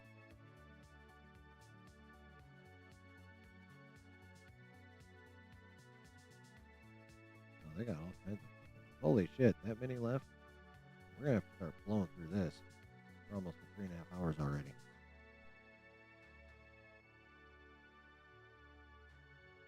I think we'll make. If she's who I think she is, she's going in B.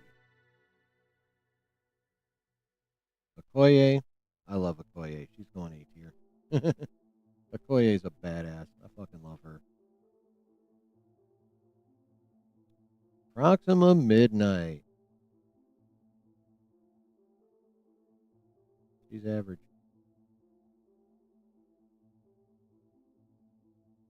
She was an average character. Valentina.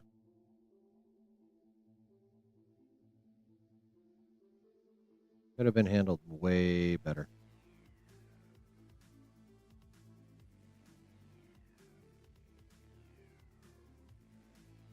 D tier for Proxima? Hell no. Valentina's B tier? I'm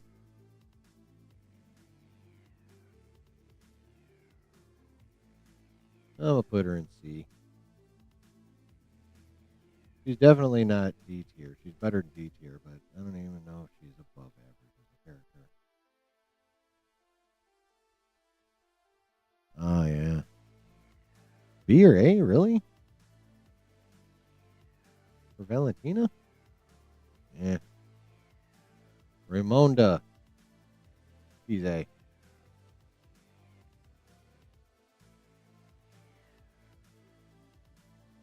Angela Bassett's Mama T'Challa is A tier for sure. Mrs. Hawkeye. What do we think of Mrs. Hawkeye?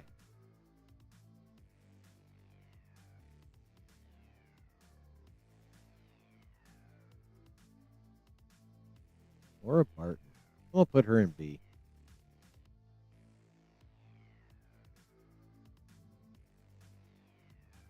Ooh, I don't even know who the fuck Vim is. Oh, that's from fucking Guardians. Who the hell cares? Get over there. Now we run into these next four are all from Agents of S.H.I.E.L.D.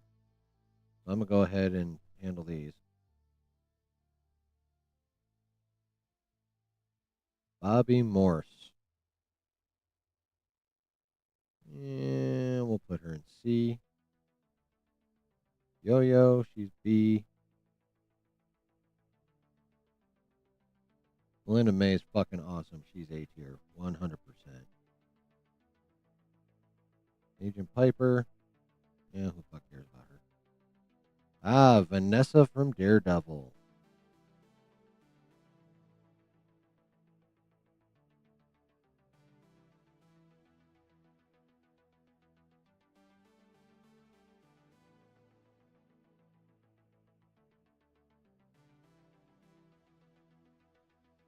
What do we think of Vanessa from Daredevil? Definitely at least B. I don't know. I think she was awesome. I really like Vanessa from Daredevil. I'm going to put her in A. Gemma. She's A. She's from Agents of S.H.I.E.L.D. Madam Hydra. I actually liked her in that season. but she's going to be.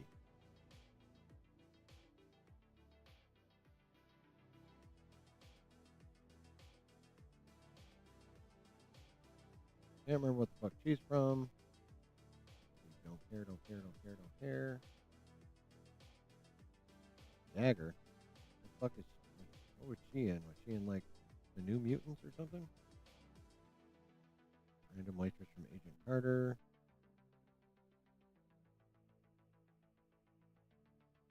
Okay, well, we can skip that whole line right there.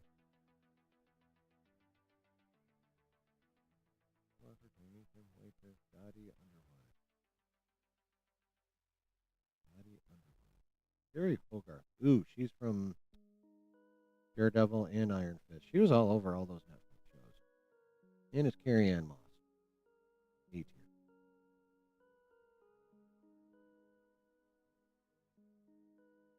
I feel like she was an agent.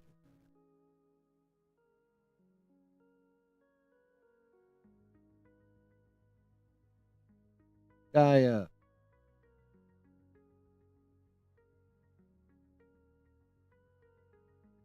Madame Gao. Rodriga.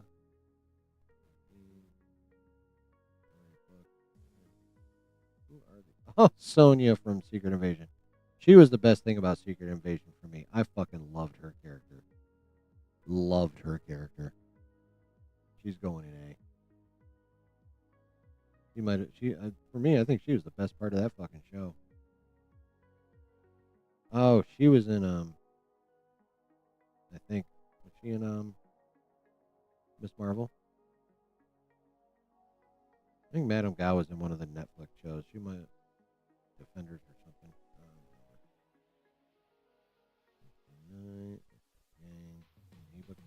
Oh, Kamala's mom. She's fun. I'm gonna put her in B. I like her.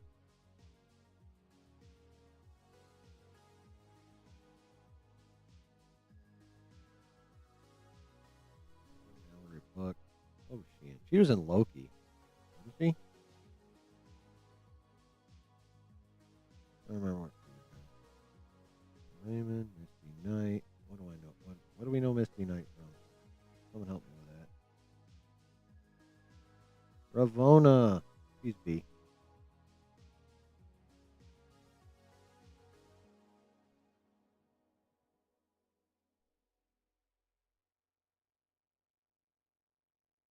She was an Agent Carter.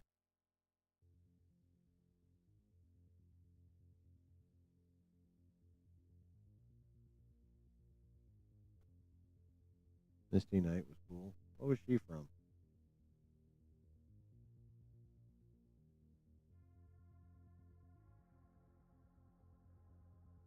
Yeah, these are all a bunch of random bitches. They're gonna have all these random chicks in here. Where the hell is Madison? Madison's B tier. Just because she's so fun. Wait a minute. Isn't this like Scarlet Scarab before she turned into Scarlet Scarab?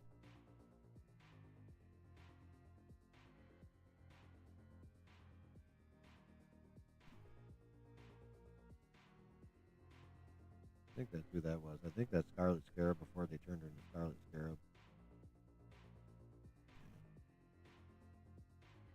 If that's who that is, then she can go right next to Scarlet Scarab.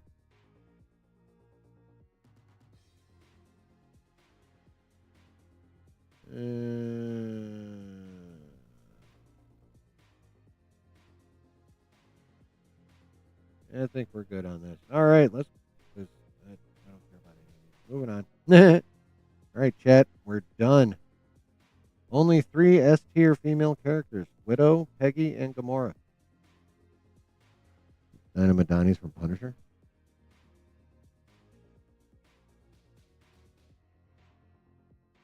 Well, she can still stay there because I don't remember her that well.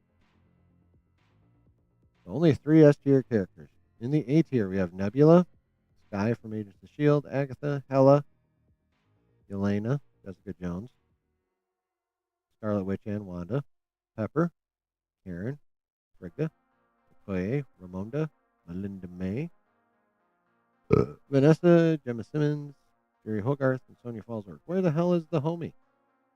Where's Fitz? Oh, never mind, because we're female characters, you fucking moron. All right, anyway. Jerry Hogarth and then Sonia Fallsworth. B tier. Mantis, Shuri, Christine Palmer, Jane Foster, Monica Rambeau, Mariah Dillard, Electra, May Parker, Sylvie, Maria Hill, Darcy, B-15, the Ancient One, Lee, Yingnan, Colleen Wing, Maria Rambo, Nakia, Laura Barton, Yo-Yo, Madam Hydra, Muniba Khan, and Ravonna Renslayer. C tier. Basic bitches. Betty Ross, Cena, Valkyrie, Sif, Carol Danvers, Cersei, Claire Temple, Sharon Carter, Hope Van Dyne, and Janet Van Dyne.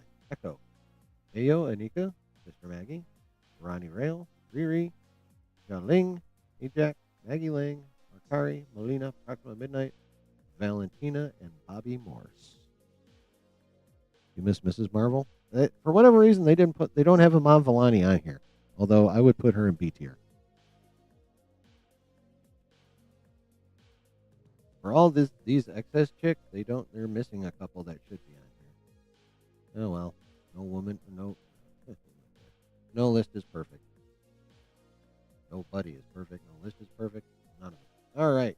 D tier. Scarlet Scarab, Dina Madani, Dar-Ben, She-Hulk, Towerette, Wendy Lawson, Maya Hansen, Taskmaster, Namora, Katie, Ura, Ventura, Eleanor Bishop, Vim, and Agent Piper, and F this bitch, Private Lorraine, Christine Everhart, Seamstress, Aisha, Titania, Medusa, Sarah Wolf, Assistant Vice Chancellor, and Gaia.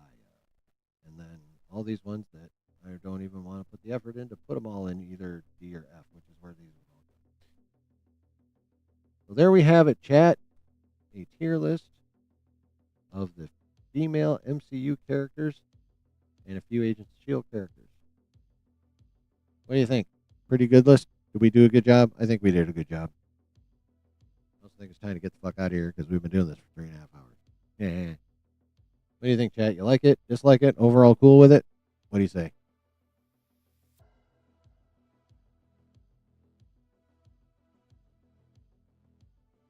What do you say, chat? What do you say, chat? Brooke approves. Cool.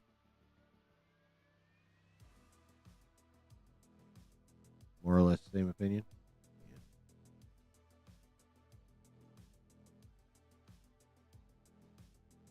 Yeah. Oh, yeah.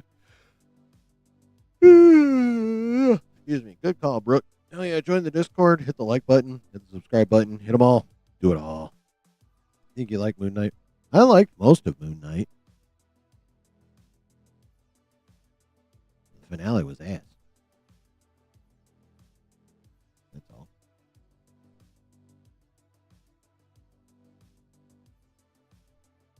All right. Well, that was fun, chat. We went over some news. We had a little fun with the tier list, but I'm getting the fuck out of here. No ifs, ands, or buts about it. It is time to go. But of course, hey, David B., you got here just in time for me to leave. But thanks for stopping by.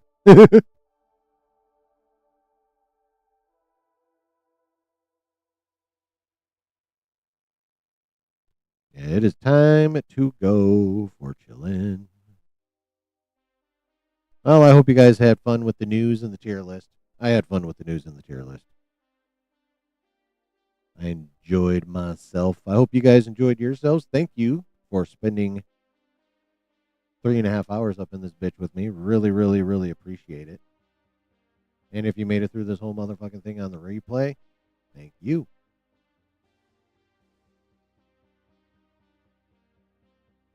I mean, for you guys to spend like an hour with me is dope, much less 3.5. So thank you very, very much for being so cool as to hang out with me for such a long, long time. Really appreciate it. We will be back Tuesday night at 9 for episode 6 of Alien Earth, and then Wednesday night at 9 for the midweek stream, and then next Saturday night at 10 for the Saturday stream. And And then in a couple, maybe 3 weeks, we'll be throwing in a Thursday stream probably, or a split stream that Wednesday, because Marvel Zombies, baby. I do it on Tuesday, but that Tuesday is the season finale of Alien Earth, and we're fucking might be in full Rob from Comics Explain mode by the time that comes. By the time that shit rolls around, son, let me tell you something. Man, let me tell you something. Yeah, might be in that mode by that point, like 100%. Could totally happen. So, and if somehow that impression ever gets back to Rob, I hope he likes it. Yeah, son, man, let me tell you, I'm gonna tell you something. Yeah, I've been listening to a lot of Rob while dashing. I'm going through the Batman playlist right now. Found out that a lot of the first Pattinson movie was inspired by a story called Dark City, and some of it was Batman Year One as well, but mostly Dark City.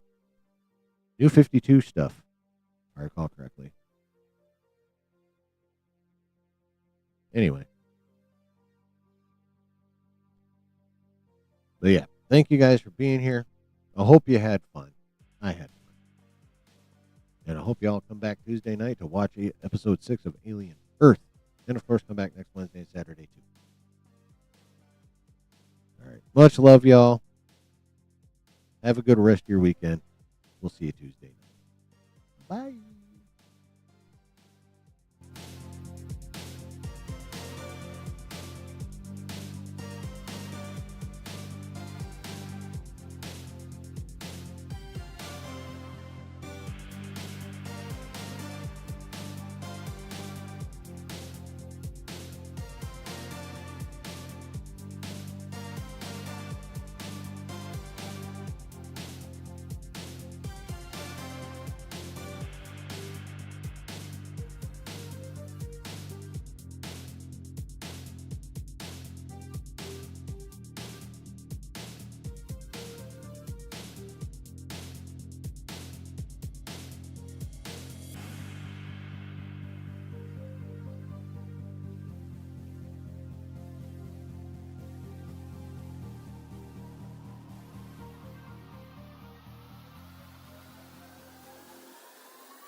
Oh, yeah, baby, we had another banger. At least as much of a banger as I could pull out of this slow-ass latter half of the news week, man. I did my best, Chad. I hope you were still entertained tonight. Hope you had a good time. Thanks for hanging. Y'all are dope for spending your precious time here in the basement. I really, really appreciate it. I love y'all. Hope y'all have a good rest of your weekend. And we'll see you on Tuesday night at 9 p.m. Eastern Standard Time to watch episode 6 of Alien Earth together. It's going to be a good time. Hope to see you there. But until then, remember this. Wherever you're at and whoever you're with, always keep it nerdy. Much love, y'all. Peace.